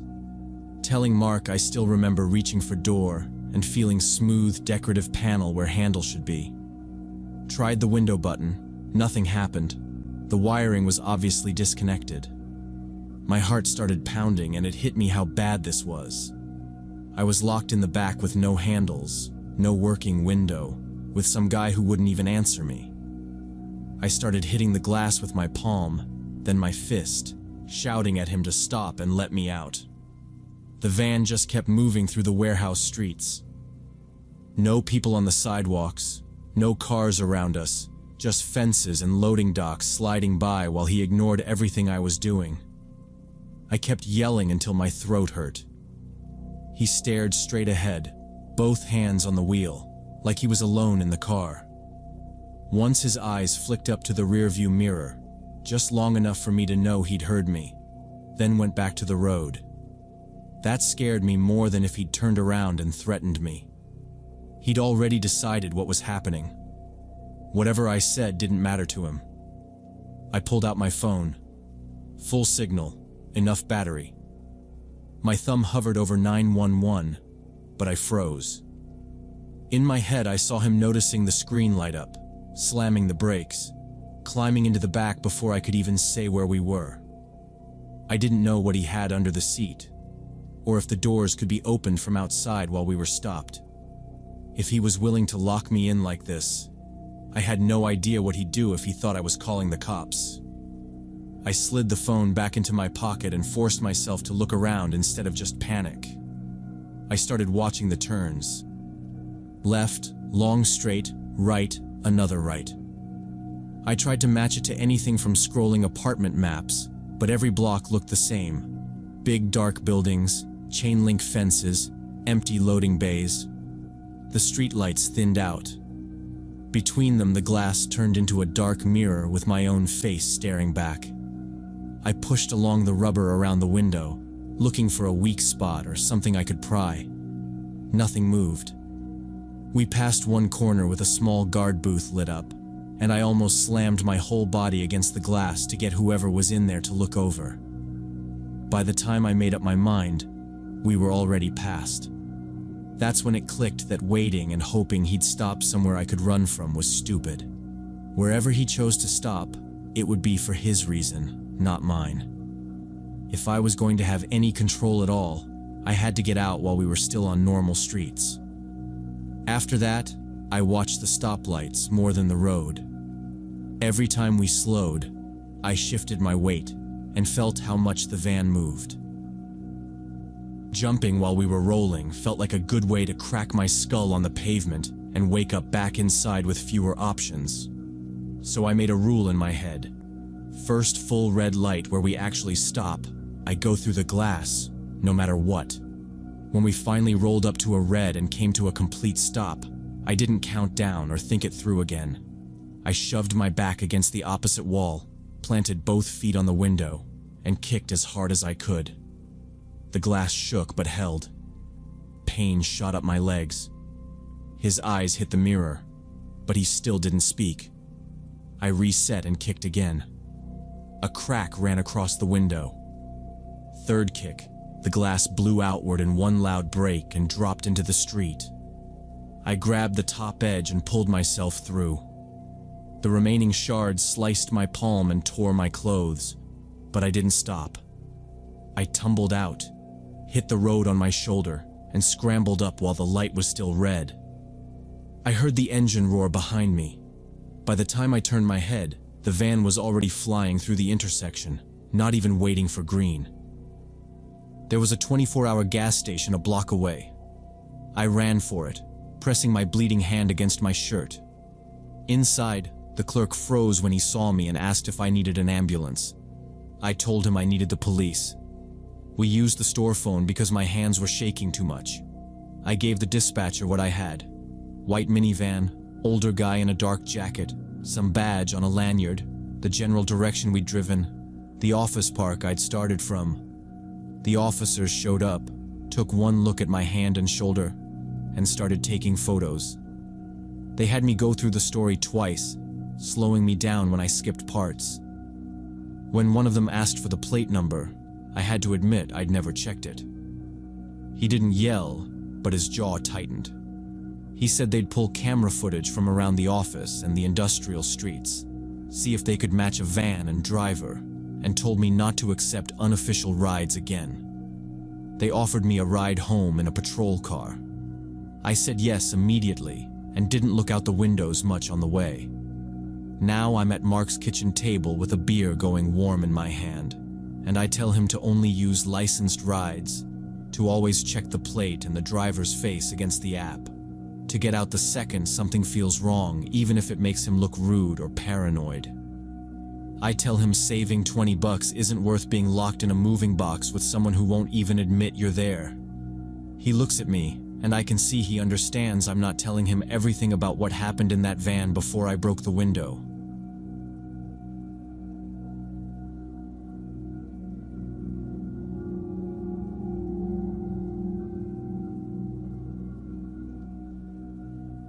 I've been working as a security guard at this big shopping mall on the outskirts of Phoenix for about 2 years now. My shift starts at 1 in the morning and ends at 8, so I walk the empty floors, check doors, watch cameras. Usually nothing happens. I like the quiet. That night I came in as usual, grabbed my keys and radio, did the first floor check. By 2 a.m., I was on the 3rd floor in the electronics wing when I heard footsteps behind me and turned around. The hallway was empty. The emergency lights were on, so I could see a good stretch in both directions. No movement, just the hum of the ventilation. I listened for another step or a door click. Nothing. I told myself it was the building settling and kept walking, but I was looking over my shoulder more than usual. At the stairwell, I opened the door a crack and listened for cleaning staff. No carts, no vacuums. I thought about radioing the operator, then pictured him asking what I'd actually seen, and let it go. About 10 minutes later, I was riding the escalator down to the second floor when something moved at the railing above me.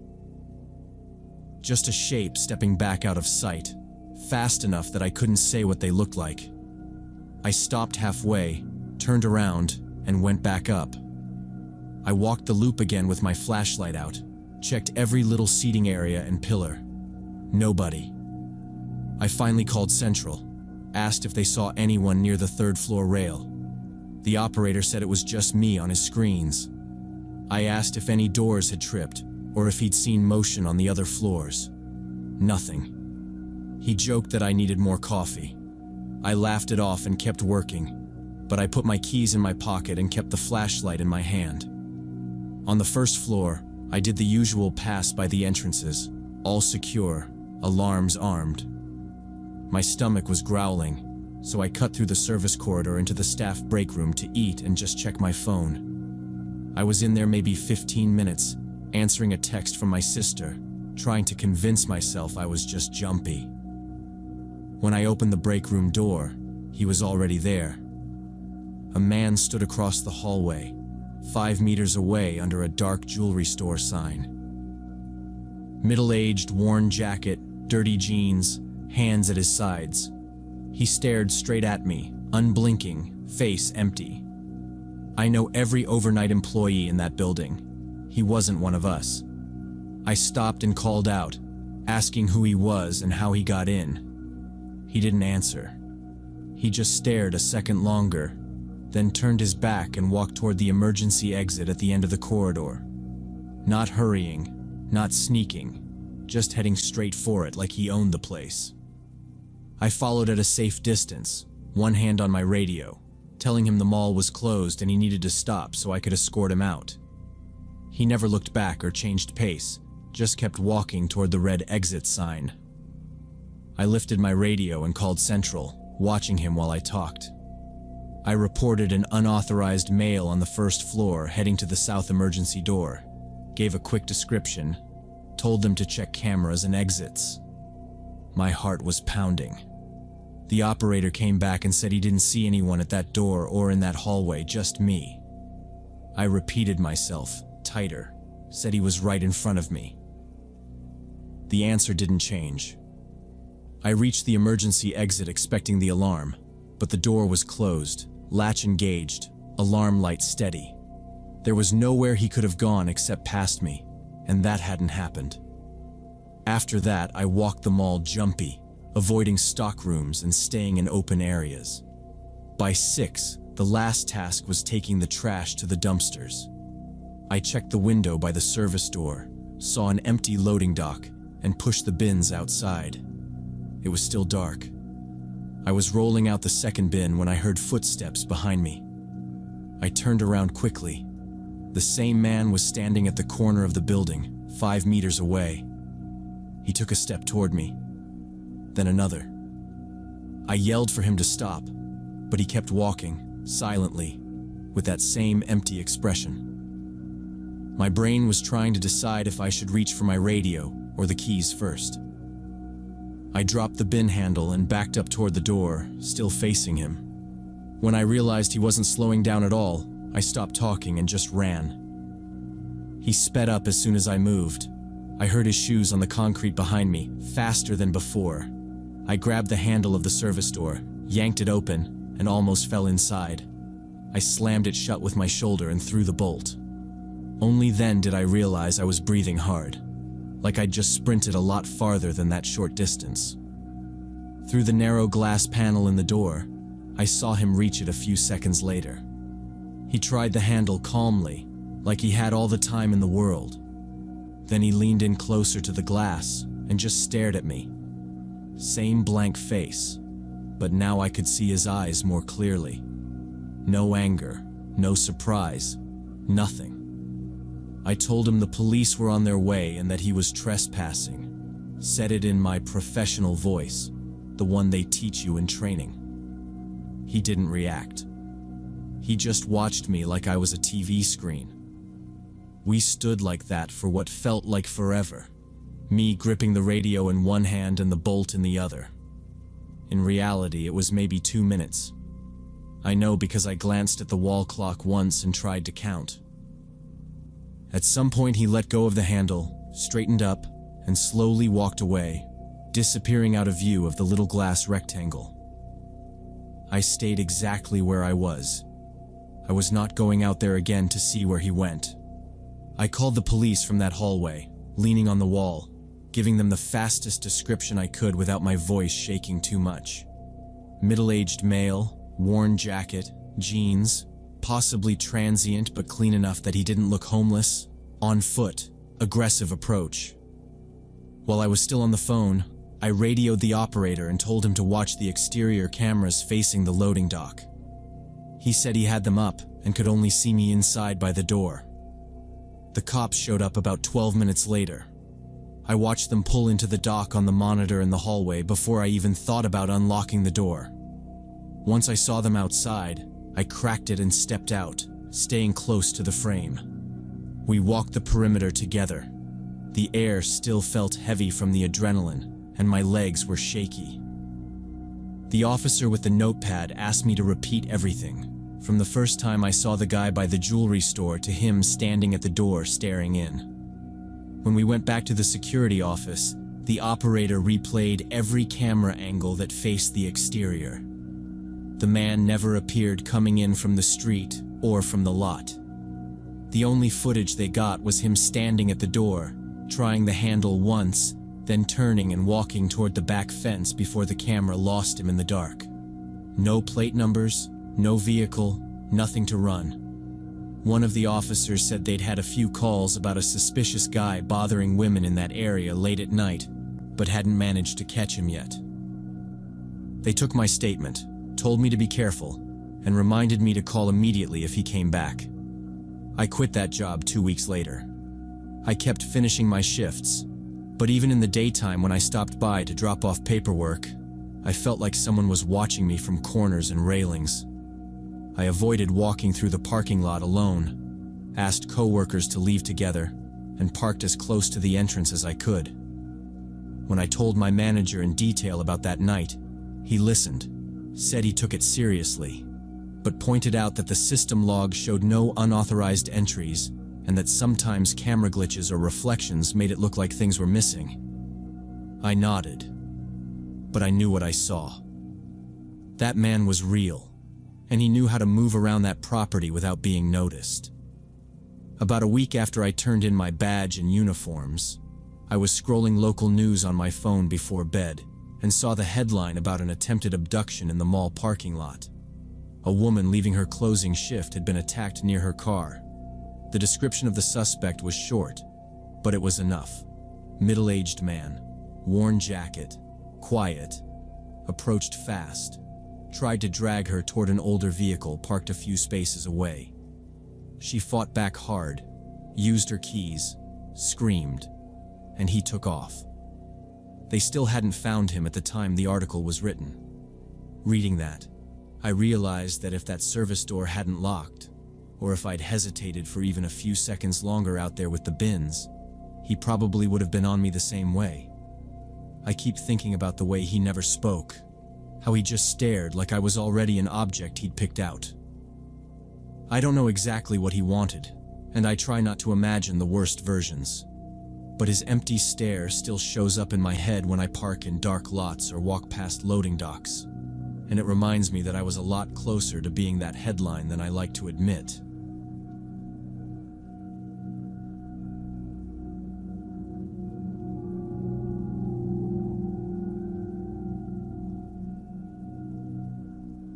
Three years ago, I was renting a house in the Denver suburbs with two friends, Lindsay and Kate. It was an old 2-story place in a quiet neighborhood. The owners had gone abroad and we'd been there 4 months.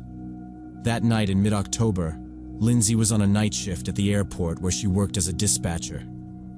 Kate went to bed around 10 because she had a presentation in the morning. I stayed in the living room with my laptop, watching a series. Around 11:30, the doorbell rang. Not a quick press, but one long hold. I paused the episode, went to the door, and looked through the peephole.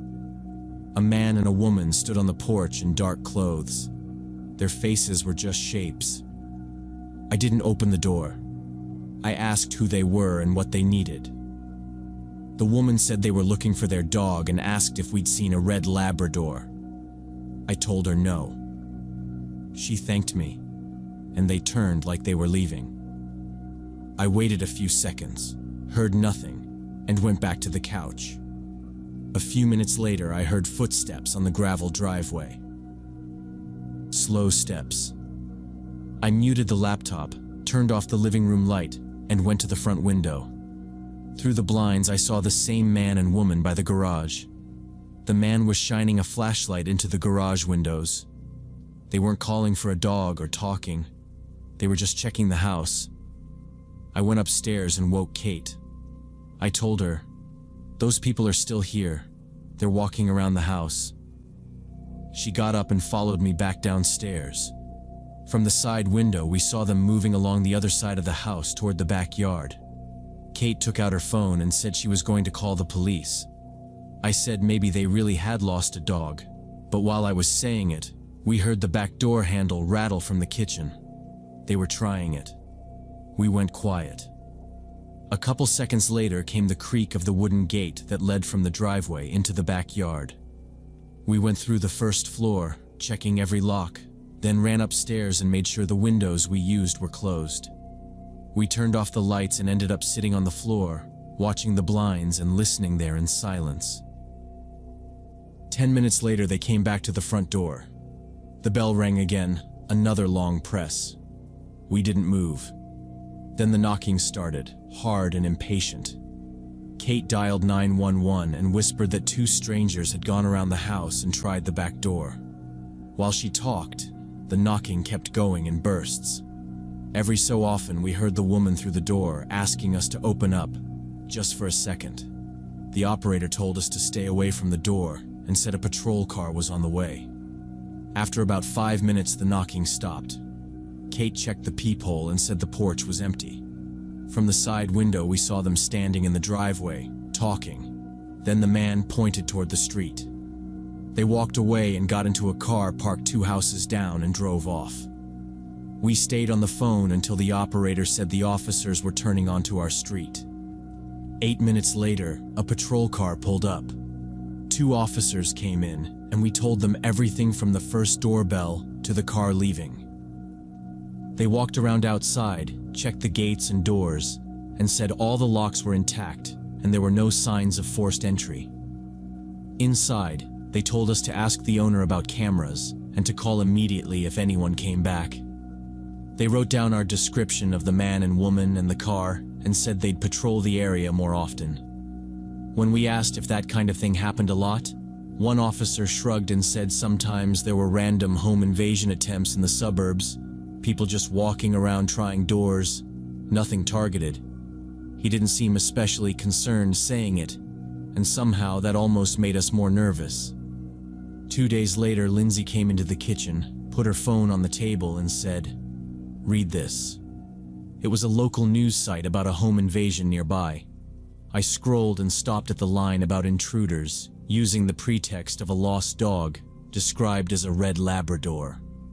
The article said a man and woman had come to the door late at night, asking if the owners had seen their dog. When the couple opened the door, 3 people pushed inside.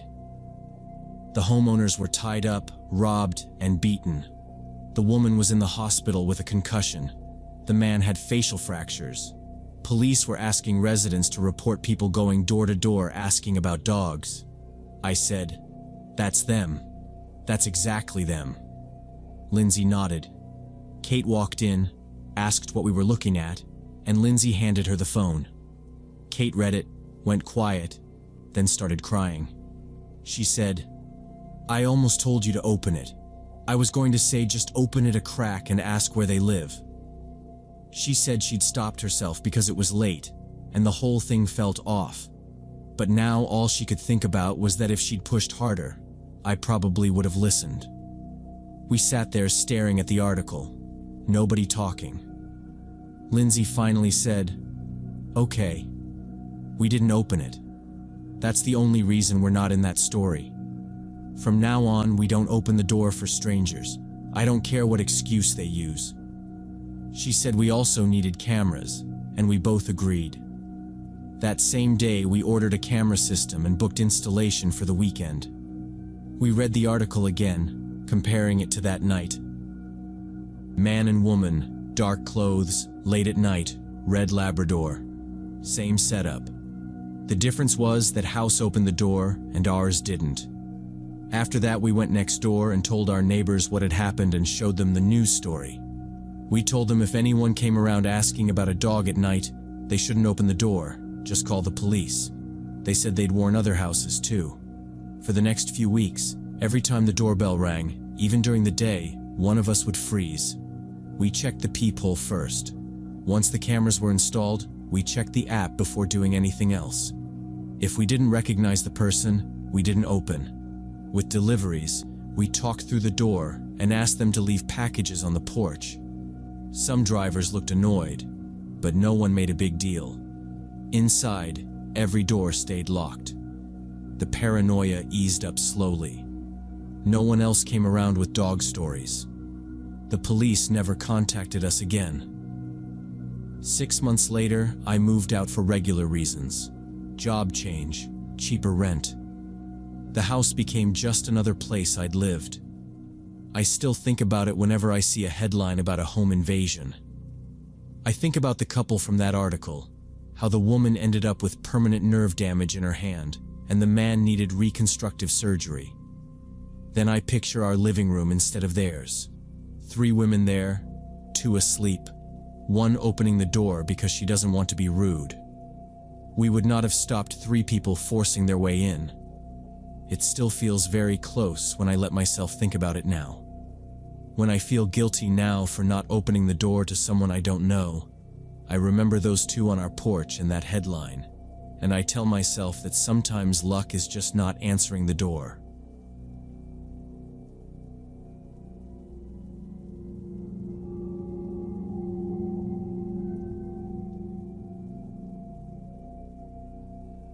When I was in my second year of med school in Portland, me and a group of friends used to explore abandoned buildings as a hobby. It was a stupid way to relax, but it worked. The city's full of empty warehouses and hospitals, and sneaking into them felt better than sitting in the library another hour. We'd grab flashlights, a camera, and just drive out at night, see what we could get into. My usual group was me, my roommate David, my buddy Kyle, and his girlfriend Emily. One week, Kyle said he'd found an old psychiatric wing on the north side. It was part of a hospital they'd shut down years ago, but this piece had just been fenced off and left. Nobody bothered to tear it down, he said. That Friday night, we parked down the block and walked up. The building sat behind a chain-link fence with a faded "No Trespassing" sign. Kyle had already found a gap in the fence, so we squeezed through and crossed the lot. The place was 4 stories, windows broken or boarded. Trash and old cans lay around the entrance. Kyle found a side door where the lock had been smashed. Inside, it smelled like damp dust. Paint and plaster were peeling, ceiling tiles in pieces on the floor. We walked a couple of corridors on the first floor, shining our flashlights into rooms. Broken beds, cabinets, some scattered paperwork. David took a few photos. Emily made a face and said she couldn't imagine working there. It felt creepy but normal for us, nothing special. After a bit, Kyle said, "Basement's probably better. Records and stuff." That sounded more interesting, so we went looking for stairs. At the end of one hallway, we found a concrete stairwell going down with a rusted service level sign. We headed down in a line. The air felt colder but heavier. At the bottom was a narrow corridor with metal doors on both sides. Most of the labels were gone or unreadable. David walked first, opening doors and calling out what he saw. Storage, pipes, junk. Kyle followed him, then Emily, then me. A few steps in, I noticed a tight feeling in my chest, like I'd climbed stairs even though I hadn't. I figured it was dust or too much caffeine and kept going. The feeling didn't go away.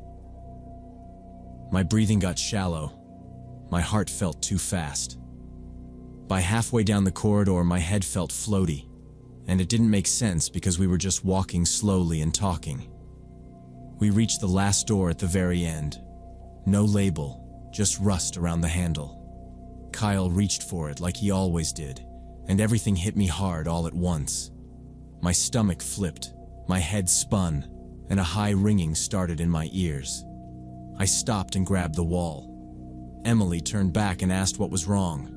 Their flashlights swung toward me, and the hallway suddenly felt too small. I couldn't explain it. I just knew I did not want that door opened. "We need to go back up. I'm serious," I said. My voice shook. I told them I felt like I was about to pass out. Emily said she didn't feel sick, but she felt really uneasy and wanted to leave too. Kyle looked annoyed for a second and asked if we were kidding him, then saw my face and shut up. David said if there was something in the air down there, mold, low oxygen, whatever, standing around talking was stupid. That gave everyone something reasonable to blame it on instead of just saying we were freaked out. We turned around and headed back the way we came, quicker this time. Nobody opened any more doors. On the stairs, my head started to clear. By the time we stepped back onto the first floor, the ringing in my ears was faint, and once we were outside, the nausea mostly faded, but that wired, unpleasant feeling stayed. We stood near the fence for a minute. Kyle finally said it wasn't worth it if two of us felt bad, and nobody argued.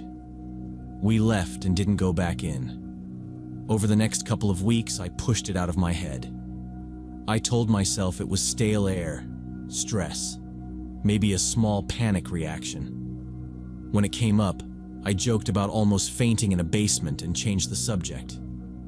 Then one afternoon, Kyle texted me a link with no message. It was a local news site. Police had found a man's body in the basement of that psychiatric wing. From the condition, they figured he'd been dead about 3 weeks. They suspected overdose or maybe murder and weren't saying much more. The article had one photo of the outside and one of the basement corridor behind police tape. The second shot was taken from the far end, looking back. Even with the grainy flash, I knew exactly where it was. The caption said the body had been found in the last room off that hallway. That was the door we'd been standing in front of when I freaked out. Realizing we'd been maybe a meter away from a decomposing corpse made my hands go cold. I sent the article to David and Emily, and that night we talked it through and quietly agreed we were done. We decided we'd never climb into abandoned buildings again. Emily said maybe I'd smelled the decomposition without really noticing and my brain just shut things down. She said it half joking, but she didn't smile. For us, it made sense. Body in a closed room for a week, gases building, subtle odor leaking out. I kept replaying that hallway and that last door, trying to remember if there'd been even a faint smell or some tiny thing that felt wrong. For a couple days, Emily kept bringing it up. She said she'd never seen me look like that. I kept blaming it on bad air, but I knew I was stretching it. That wasn't just dizziness. It felt like my body had yanked a fire alarm. After the article about the body, it didn't feel like random panic anymore. David went into research mode. He pulled local articles and checked missing persons pages. 2 nights later, he said, they reported him missing about 2 weeks before we were there. So when we walked up to that last door, that guy had already been dead about a week. While we were joking and taking pictures, he was lying in the dark on the other side of the wall. As the case moved forward, more came out. Official ruling: overdose. But there were no needles in the room where they found him, and there were marks in the dust like something had been dragged. The story was simple. He overdosed somewhere else, and whoever was with him didn't want cops or questions. An abandoned psych wing worked for that. I kept thinking about the version of that night where Kyle actually opened the door. In that version, we see the shape on the floor, realize it's a person, and everything flips. We call 911, go back down because dispatch tells us to, then spend hours answering questions in that hallway. Our names end up in a file as the students who found the body. His family hears sooner. That's the part that sticks with me. We could have helped close the gap on his disappearance by a week or two. But we didn't cause the delay, and we didn't cause his death. The people who moved him did that. The cops still found him without us. When I really think it through, I mostly really feel relieved. Something in me said, "Get out." And I listened.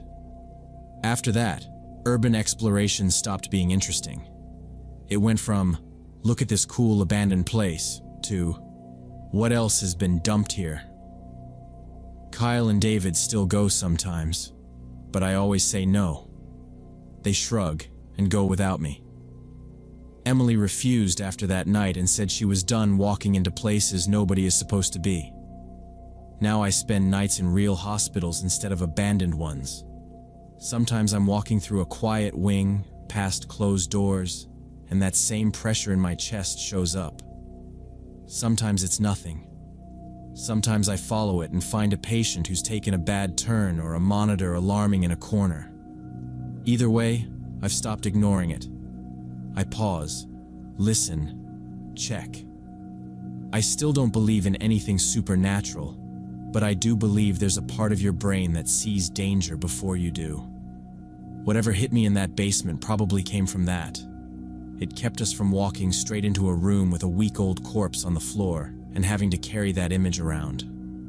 I'm fine never knowing what my senses picked up that night. When my gut says something's wrong now, I treat it like it's right until I know otherwise.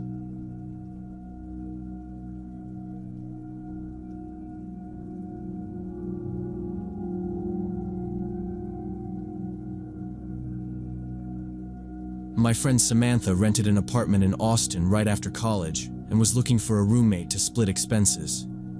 I didn't live with her, but we talked every day, so I heard everything as it happened. She posted an ad online, sifted through a bunch of weird messages, and finally a woman around 30 replied, called herself Nicole. They met at a cafe. Later that night, Sam told me Nicole was quiet, polite, kind of plain, worked from home as a programmer. "She's boring but normal," Sam said. "I just need someone who pays on time." Nicole moved in at the start of September. Sam said she showed up with 2 suitcases, a couple boxes, and a folding chair. No couch, no TV, nothing extra. As soon as the last box was inside, Nicole said a quick thank you, went straight into her room, and locked the door.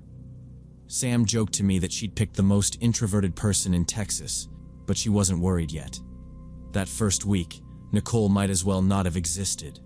Sam would leave for work, and Nicole's door would still be shut. When Sam came home, door was shut. Sam started hearing the bathroom at 2 or 3 in the morning instead of normal times. Food delivery drivers kept buzzing with orders in Nicole's name. Nicole would crack her door, grab the bags, and disappear back inside. When they did run into each other in the hallway, Sam tried small talk. Nicole replied with, "Yeah, no, fine," and stared somewhere near Sam's shoulder instead of at her face. It felt less like shyness and more like she didn't want to connect at all. One night I was on the phone with Sam and heard this scraping and dull thudding through her wall, then a drill. It went on long enough that she finally sighed and said she'd check. She knocked on Nicole's door and asked if everything was okay. Nicole opened it a few inches and said very quickly that she was hanging shelves and would be done soon. The sound stopped right after that. Sam told me she got this weird impression that Nicole was more worried about the door opening further than about bothering her. About 2 weeks after move-in, Sam woke up out of dead sleep with that "something's off" feeling. She opened her eyes and saw Nicole standing in her bedroom doorway, just a dark outline. Sam said her throat went dry. She asked, "Nicole, what's wrong?" For several long seconds, Nicole didn't answer. Then she quietly said, "Do you have a spare laptop charger?" Sam told her there was one in the living room. Nicole nodded once and walked away without closing the bedroom door. In the morning, Sam asked why she couldn't just text or wait until daylight. Nicole didn't look embarrassed. She said she needed to send something urgent and didn't think it mattered. No apology. Sam bought a bedroom lock that same week. After that, she started paying attention to Nicole's schedule. Around 3 or 4 a.m., she'd hear the front door open and close very softly. Nicole would go out, come back an hour or two later, then the apartment would go quiet again. Sam tried to convince herself it was just weird work hours, but she moved her purse, keys, and laptop into her bedroom at night. One afternoon, Nicole headed out and a package arrived a few minutes later. Sam brought it inside. As she walked past Nicole's room, she noticed the door was slightly open. She told me she only meant to push it shut, but she couldn't help glancing in.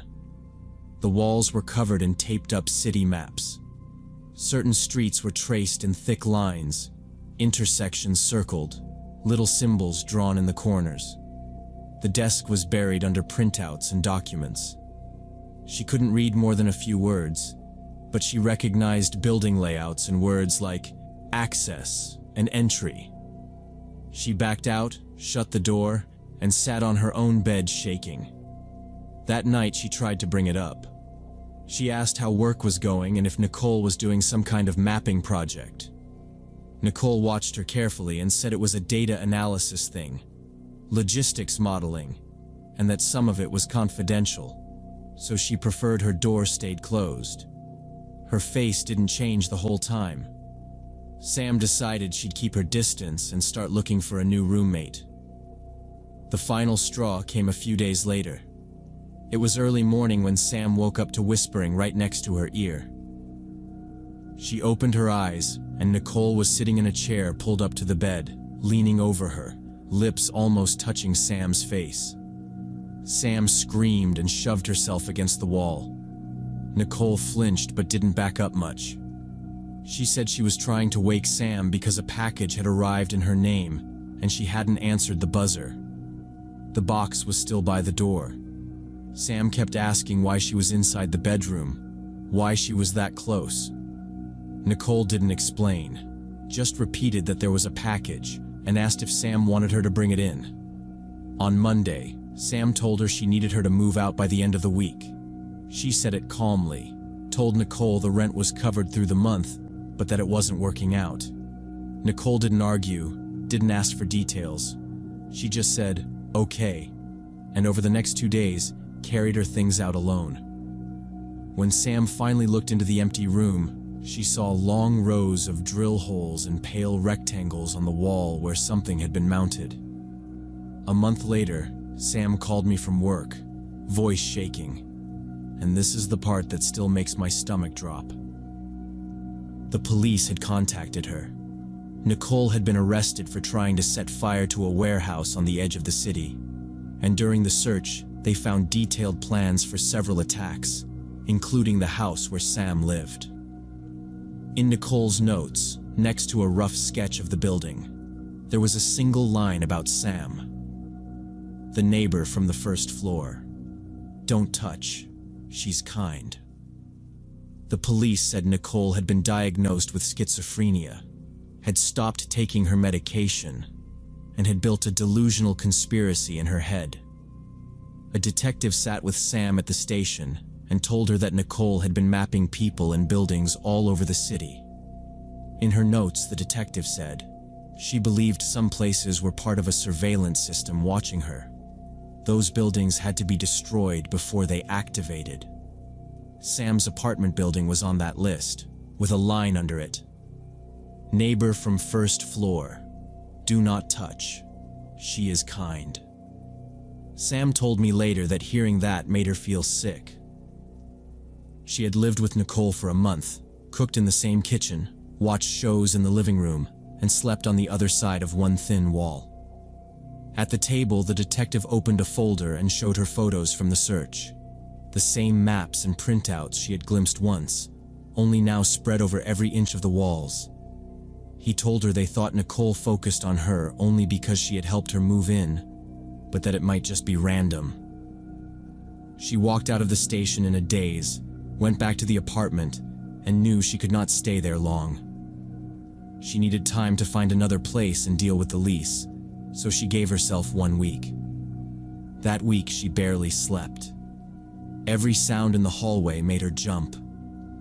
When she passed Nicole's old room, she saw the drill holes and lighter patches where something had been mounted. She kept thinking about those nights when Nicole had stood in her doorway or sat beside her bed, watching her sleep. After she finally moved out and took a room with another friend across town, the fear did not stop. She would be brushing her teeth and suddenly replay that moment of waking up to see Nicole in the doorway. Other times, she pictured Nicole sitting in the chair by her bed, leaning in close and whispering. She told me she could not stop asking herself the same questions. What had Nicole been thinking? And what would have happened if things had gone a little differently? She said she still has nightmares where she wakes up and Nicole's face is right in front of hers in the dark. In the dream, Nicole never speaks, just stares. Sam wakes up swinging her arms and grabbing for a light, then lying there remembering that in real life she had gone back to sleep because she did not want to be dramatic. She told me the worst part was not even the warehouse fire plan, but realizing she had shared an apartment with someone that unstable for weeks and never really knew it. Nicole had seemed odd and withdrawn, but basically harmless. The police told her later that Nicole was now in a psychiatric facility and would probably be there for a long time. Sam changed her phone number, deleted her social media for a while, and when she came back, she kept everything locked down. She stopped posting photos of her apartment or giving details about where she lived. She told me she would never use roommate apps again.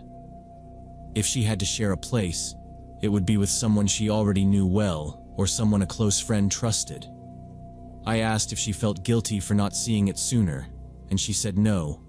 It was not her job, and she only wished she had trusted her instincts. Sometimes being too polite can be dangerous.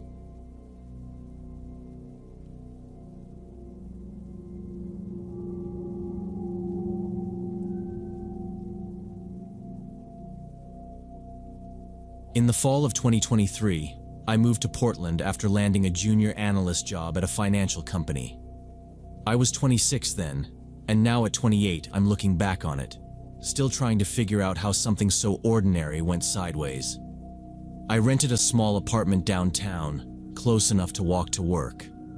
Within 2 weeks I was on autopilot. Wake up, shower, throw on my gray Nike hoodie, grab my black North Face backpack, and head out the door toward this coffee shop called Blue Morning. I told myself this was just what being an adult meant. Every weekday morning I got there around 8:05, ordered a latte with almond milk, and grabbed the same table by the second window on the right because it had an outlet. I'd open my laptop, skim emails, glance at Reddit, maybe scroll headlines, then walk the 1 block to the office at 8:45. The staff started memorizing my order fast. Customers blended together. Office people in button-ups, students with headphones, a freelancer at the bar. Tuesdays I added an extra espresso shot because Monday meetings ruined my sleep. It felt safe because nobody ever seemed to really notice me there. That was the setup, nothing dramatic, just repetition. Until one morning in mid-October, I sat down, opened my laptop, and saw a new Instagram message from some account with a blank profile picture and a username that was just random letters and numbers. 0 posts, 0 followers, typical throwaway. The message started, "You're at Blue Morning every day at 8:05, latte with almond milk, second window on the right, gray Nike hoodie, black North Face backpack. Then, you order an extra shot on Tuesdays. I want to know you better." Every detail was exact, and my stomach just dropped.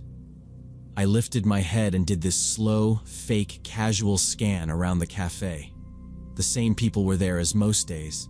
The older woman reading in the corner, 2 students sharing headphones, the guy at the counter with his giant spreadsheet open, a couple random office workers. No one looked at me twice. I told myself to relax, finished my drink, and decided I'd just ignore it. The next morning I still went, but 10 minutes early, sat against the back wall, and watched the door instead. 2 days later at my desk, my phone buzzed again from them. The notification showed the same empty account. The new message said, "You changed your spot. Now you sit by the back wall. Why are you avoiding me?" That line hit way harder than the first one, because it meant they'd just memorized my routine from before. They'd seen me change it. They knew exactly where I'd moved, exactly what time I came in, and that I was trying to dodge them. Whoever this was, they were close enough to watch me in real time. Ignoring them wasn't working, and the not knowing itself was starting to feel dangerous for me. Instead of blocking them like a normal person, I opened my notes app and started building a fake version of myself. New name, Jake. New job, graphic design instead of finance. I picked a different neighborhood, different bus line, different bar I liked. Small changes that kept the answers sounding real without pointing back to my actual life. When I was done, I went back to Instagram and finally replied, "Didn't know I had a fan. I'm Jake. This is pretty intense." The response came almost immediately. Alex, 29, freelancer, said he worked from coffee shops all day mostly. From there, the chat almost looked normal if you didn't know how it started. Alex asked what kind of design work I did, where I grew up, what I liked doing after work, little stuff about music and shows. I answered from the script in my notes, double-checking every time before I hit send. No real job, no real address, no real schedule. Even now, thinking back on it at 28, what scares me most is how quickly it felt routine. Sitting in that same cafe talking to him over and over and calmly still giving made-up answers. I was curious who he actually was, and honestly, part of me hoped he'd slip up and reveal something by accident. I told myself that if I kept the conversation going long enough, I'd catch some detail about where he worked, or another place he went. Something I could check in real life if things felt off. For about a week, we chatted almost every day. Always through that same blank account. Always about safe topics like music, shows, random memes.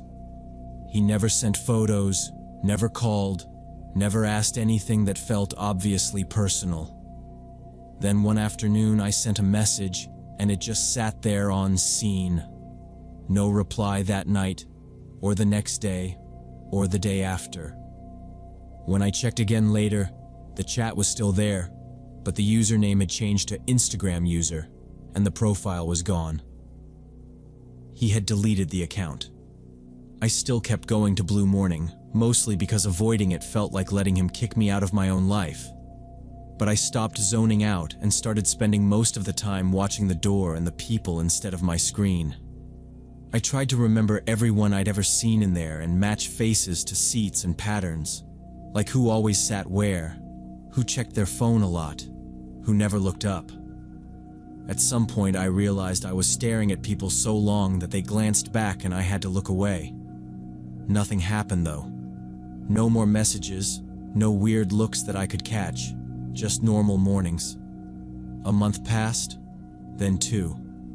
No new accounts, no DMs, nothing strange on my phone. By the end of December, I had mostly convinced myself it was some bored guy who lost interest or found someone else. In early January, after the holidays, I was dead asleep when my work phone rang around midnight. I only gave that number to clients and coworkers, so I answered without thinking, expecting some issue with a report or a system alert. The number was local but unfamiliar. I said hello once, and at first all I heard was breathing, heavy and close to the mic. Then a man's voice said, very clear, "Jake isn't your real name. You're Daniel Thompson. You work at Cascade Financial.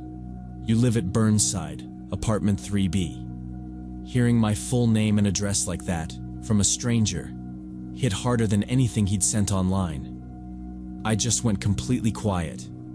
He kept talking in this calm, flat tone, like he was reading from a sheet. "You thought you were smart playing with me," he said.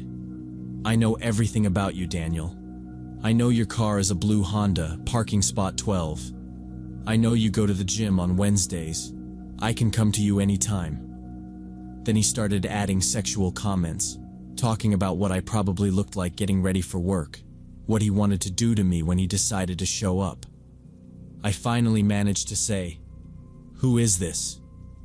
But he talked over me, told me not to interrupt him. He never actually said the words, "I'm going to hurt you." But everything around what he was saying was an obvious threat. The whole call lasted maybe 40 seconds. Then he hung up. My hands were shaking so hard I almost dropped the phone while I pulled the number up on Google. Nothing came up. I blocked it. Over the next hour, my work phone rang 4 more times from 4 different local numbers. I let every call go to voicemail. None of them left a message. I didn't sleep after that. I just sat on the couch with the lights on, work phone on the table, personal phone in my hand, going back and forth on whether to call someone from work that late or just wait. Around 6, I showered, got dressed, and drove straight to the police station instead of going to Blue Morning. At the station, I filed a report with the desk officer. I showed him screenshots of the Instagram chat, walked him through the whole timeline from the cafe to the deleted account to the calls, and then played the recording my company phone system automatically saves. He listened, nodded a few times, and then basically said that since the caller hadn't made a clear, direct threat of physical harm, and we had no idea who he was, there wasn't much they could actually do right then. He suggested I change my phone numbers, tighten my privacy settings, vary my routine, and call 911 if anything escalated. I walked out of there more tense than relieved, but at least there was a report on file. After that, I kept replaying every Instagram message in my head, trying to figure out if I'd slipped and given him anything real, and I kept coming up empty. I'd been careful from the first reply, so the only explanation that made sense was that he followed me in real life. From the coffee shop to my office, from the office to my building, maybe caught my name when I said it on a work call, maybe watched what car I got into. That part, as messed up as it is, I can at least understand. What I still don't get is how he got my work phone, because that line is corporate, not public, not on any website or card, and I never gave it out casually. Somehow he connected Jake at Blue Morning with Daniel at Cascade Financial, pulled my direct number, and used it to let me know how closely he'd been watching, and how he got it is still a mystery to me.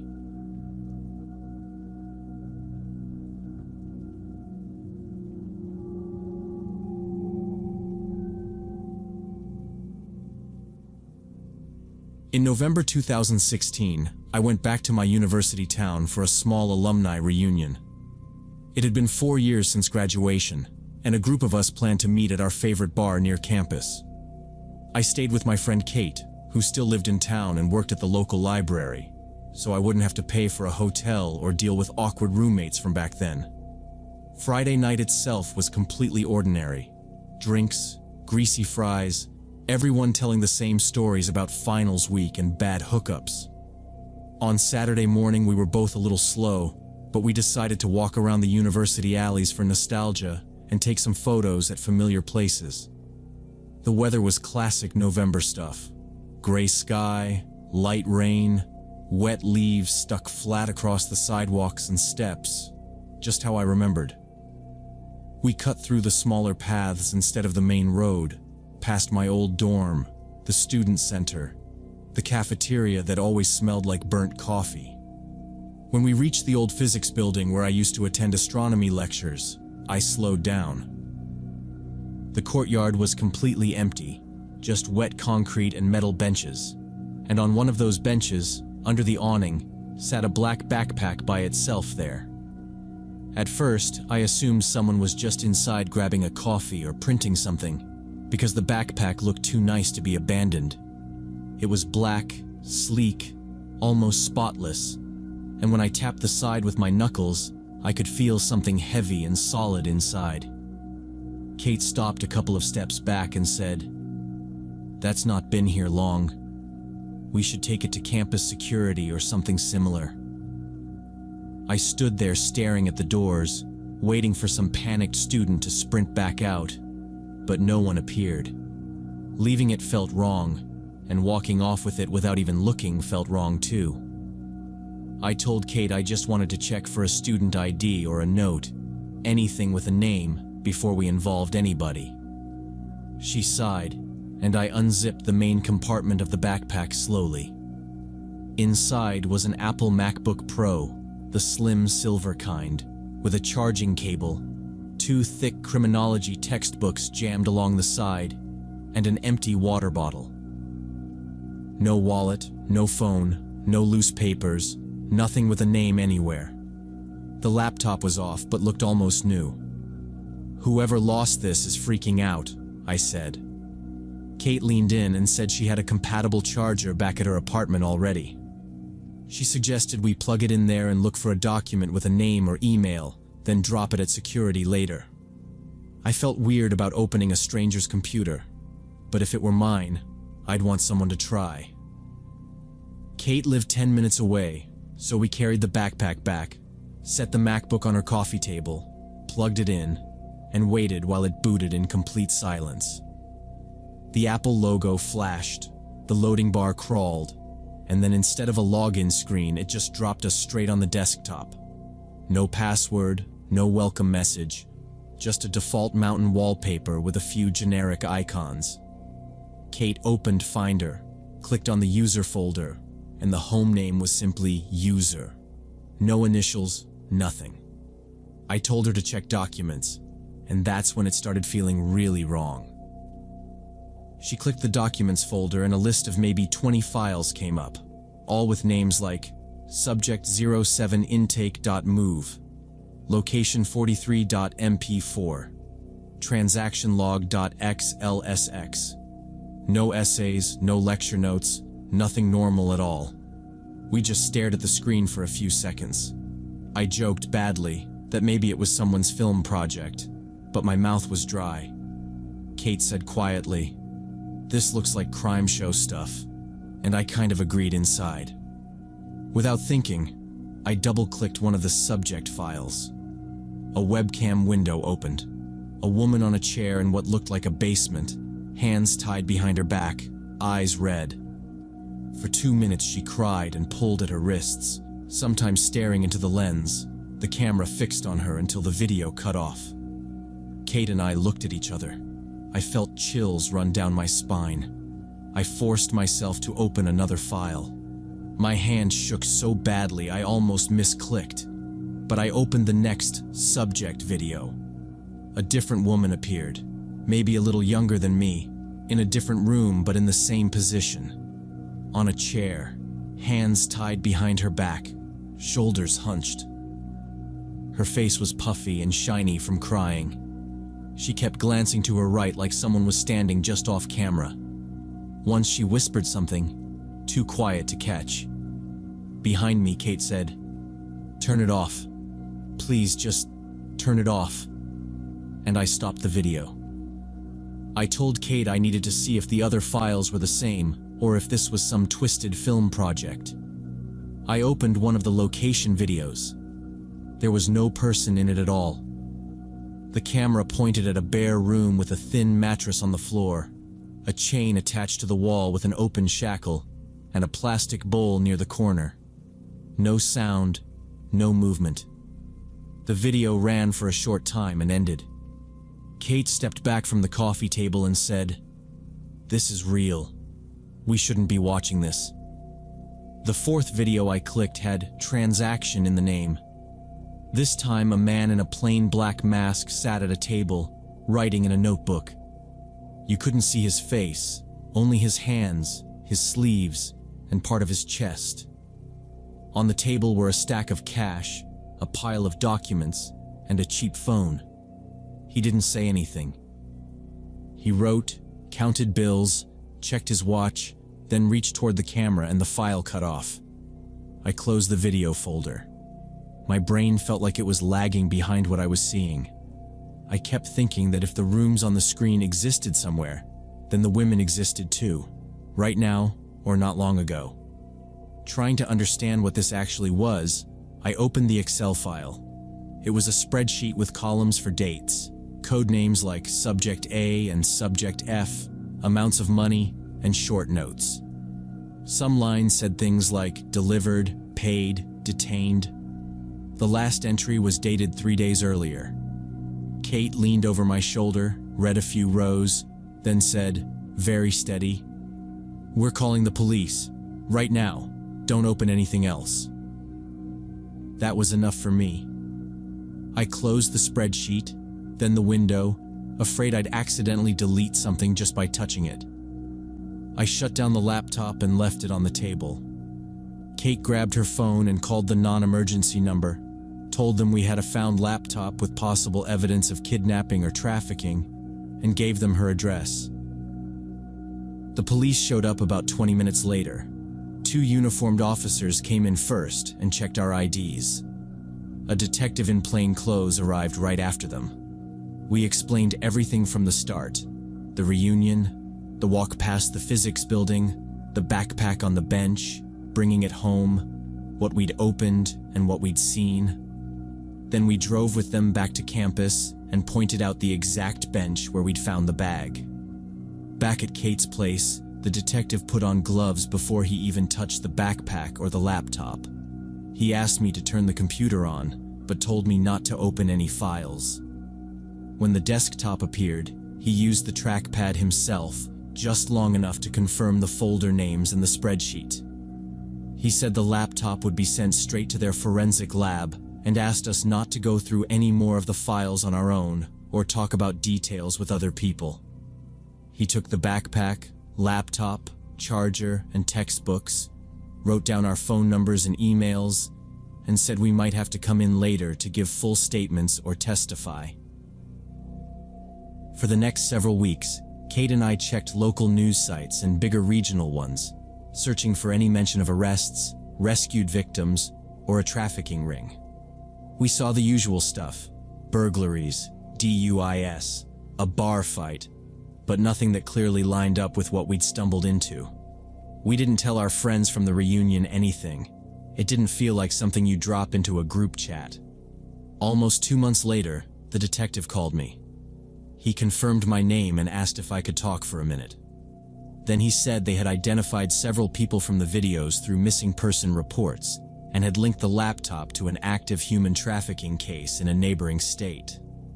He said he couldn't give details because the investigation was ongoing, but that the files had been important and that US turning the backpack in had helped the case move forward. Before hanging up, he thanked me again and said, "You and your friend might have helped save somebody's life." I still don't know the whole truth about that backpack or the people in those files, and honestly, I'm scared to know. I think about those women whenever I see a lost bag or a missing person poster and hope they were found and protected. But at the same time, I'm afraid to know what really happened to them.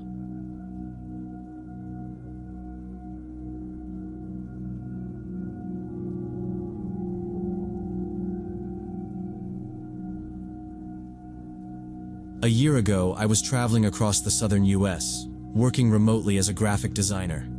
I was 26, living out of one suitcase, booking cheap places through an app for a week or two, and moving on whenever I got bored. It sounds fun, but it was mostly me, my laptop, and whatever table I turned into a desk that week. In late October, I booked a small guest house in a suburb of Albuquerque, New Mexico. It was a separate cottage in the backyard of a larger house. The owner, Patricia, lived in the main house. In the listing, she wrote that she'd be gone for a work trip that whole week, so I'd have the property to myself. Photos showed a simple studio, little kitchen, bathroom, small patio. Nothing special, but the price was low, and the reviews kept saying quiet and safe. I arrived Monday evening. Patricia met me at the front gate, upbeat and talkative, the way hosts get when they're used to strangers. She walked me along the side of the house to the cottage, unlocked the door, and showed me the basics: heater, hot water, extra blankets, how to lock the big wooden gate. She handed me 2 keys and said, "I'm leaving really early tomorrow before sunrise. If anything feels off, text or call me, okay? I'll have my phone." She even wrote her number on a sticky note and stuck it to the fridge, though it was already in the app. Before she went back to the main house, she added, "You'll have the whole yard to yourself. No one else has access." I just nodded. At the time, it sounded like a perk, not something to think about. After she left, I unpacked a little, set up my laptop on the small table, answered some emails, ate leftovers from my cooler, and went to bed early. The cottage was small, clean, a bit old-fashioned, but nothing about that first night felt weird. The next morning I woke to the sound of a car starting and gravel crunching. When I went outside later, Patricia's car was gone, curtains in the main house were closed, and the yard had that empty rental feeling, like the place was on pause. In the afternoon, I took my coffee outside and walked around to stretch my legs. That's when I noticed the door. Between the main house and the cottage, slightly off to the side, there was an old slanted wooden door set into the ground, like a cellar entrance. The wood was gray, and the whole thing was half buried in grass and weeds. It was shut, latch-hooked, padlock hanging loose but closed. I glanced at it, thought basement, and kept walking. Old houses have weird storage spaces. I didn't really care. That night I worked late on a rush project and crashed. On the 3rd day, late afternoon, I came back from a walk and saw right away that something was different.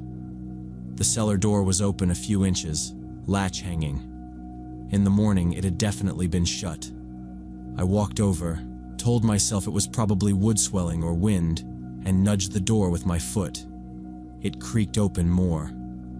Cool air drifted up from concrete steps, disappearing into darkness. No light, no sound. I grabbed the handle, pulled the door all the way shut until the latch caught, and went back inside. I did think about finding a rock to keep it down, then decided I was being dramatic. The next morning, carrying out a trash bag, I froze. The door was open again, this time pushed all the way back on its hinges like someone had walked down and not bothered to close it. The black rectangle to the basement was just there. I stood in the yard staring at it, counting off reasons it could be normal, and none of them really landed. I didn't go closer. I backed into the cottage, locked the door, and texted Patricia. "Hey, quick question. That outside basement door between the houses keeps being open in the morning. Should it stay closed?" I stared at the message for a second, then hit send. She replied a few hours later while I was working. "Yes, please keep it closed. Old wiring in there, not safe." That was it. Neutral. I told myself, not safe, meant fire hazard, but the words stuck in my head anyway. That night I slept badly. I woke up twice to the cottage creaking. Once I could have sworn I heard a dull sound from the main house, like someone shifting something heavy. Every time I reminded myself the house was supposed to be empty, that pipes and heaters make noises, but it still took a while to fall back asleep. In the morning, after coffee, I decided to walk around the outside of the main house, just to prove to myself nobody was there. From the street, it looked dead. Empty driveway, blinds down. Around the side, near where the cellar door was, I noticed a narrow window low in the foundation, half covered with dirt and leaves, like no one had cleaned it in years. I hesitated, then crouched and wiped my hand across the glass. Inside was a basement. It was dim, but I could make out stacks of boxes, old shelves, vague shapes of furniture. My eyes moved over the clutter and stopped in the far corner by the wall. On the concrete floor was a small, neat stack of clothes, folded too carefully to be junk. Women's clothes, jeans and a jacket, sneakers lined up side by side. Next to them sat a backpack, zipped and propped against the wall like someone had put it there and planned to come back for it. And I just stayed there kneeling in the dirt, staring through that dirty glass and trying to understand why all of that would be sitting on the bare basement floor of an empty house instead of in a closet upstairs. I went back to the cottage trying to act normal, but my brain kept looping on that corner of the basement. I opened my laptop, finished a small revision for a client, answered emails, pretended to focus. On the surface, it was a regular workday. Underneath, I kept seeing that neat stack of clothes on concrete and the backpack leaning against the wall. By evening, I was restless. Every sound outside made me pause. Car on the street, dog barking, something shifting in a neighboring yard. Around sunset, I told myself I'd feel better if I checked again, just to prove to myself I'd overreacted. So I went around to the side of the main house, crouched by the same foundation window, and wiped away a fresh layer of dust with my sleeve. The corner was empty. No clothes, no backpack, no dark shape on the floor where they'd been. Just boxes, an old shelf, some junk. I squinted, scanned every inch I could see, checked behind a table leg and along the wall, but there was nowhere they could have been moved to without me still seeing part of them. They were just gone. For a second, I tried to convince myself I'd imagined everything, but I knew I hadn't. I remembered how the jeans were folded, back pockets facing up. I remembered the sneakers, side by side. Someone had been in that basement between morning and evening and removed that stuff. According to the listing, the only person with access was supposed to be out of town. I went straight back to the cottage, locked the door, and called Patricia. It rang to voicemail. No personal greeting, just the automated voice. I hung up, waited a minute, called again. Same thing. So I texted, "Hey, I saw some clothes and a backpack in the basement window this morning and now they're gone. Is someone here?" I watched the screen for the typing dots. Nothing. After that, the cottage felt different. I closed all the blinds, even though it was still light. I checked the bathroom window latch twice. Around 10, I pushed the small dresser in front of the door and wedged a chair under the handle. I knew it wouldn't stop anyone determined, but it made me feel like at least I'd hear if someone tried to come in. I lay on the bed fully dressed, shoes next to me on the floor, phone in my hand. I didn't really sleep. I listened to the fridge kick on, the pipes click, distant traffic. At one point there was a dull noise from the yard that made me sit up and hold my breath until everything was quiet again. Every time I started to drift off, I snapped awake, convinced I'd heard footsteps on gravel or a door closing at the main house. I checked my phone over and over. No response from Patricia. Once I saw the sky getting lighter, I was done. Nothing specific had happened, but my gut was screaming at me to leave. I packed fast, shoved everything into my suitcase, wiped down the table out of habit, and hauled my stuff out to the car. I didn't look at the main house, didn't go near the cellar door. I dropped the keys into Patricia's mailbox like she told me to, and drove away. 2 days later, already in another state, my phone buzzed. "Sorry for the concern," Patricia wrote. "I have an acquaintance who sometimes stores things in the basement. He picked them up. Everything's fine." I read it a few times. It explained that someone had been there, but not why she hadn't warned me, or why those things had been sitting folded on the floor instead of on the shelves. A few weeks later, in some random motel, I couldn't stop thinking about that yard. I was scrolling through my photos and saw the screenshot of Patricia's listing I'd taken before the trip. On impulse, I opened my laptop and searched the address and street name. It took a bit of digging through old links and local sites, but eventually I found a small notice from a local Albuquerque paper, archived on some community page. 3 years earlier, a 24-year-old tourist had gone missing in that area. Female, traveling alone, last seen in Albuquerque. The article said the trail went cold. In a follow-up piece, there was a grainy photo of a house in that neighborhood. The resolution was bad, but the porch, driveway angle, and fence line looked uncomfortably close to Patricia's place. The owner's name in the article wasn't Patricia. Different last name. Maybe a previous owner. Maybe Patricia's real name. Maybe nothing. It sat in my head anyway. I went back to the rental app to look at her listing again, thinking maybe I'd missed something in the reviews. But when I checked my past trips, her property wasn't there. It was like it had been erased. Her profile photo didn't come up in search. I tried calling her number and got a no longer in service message.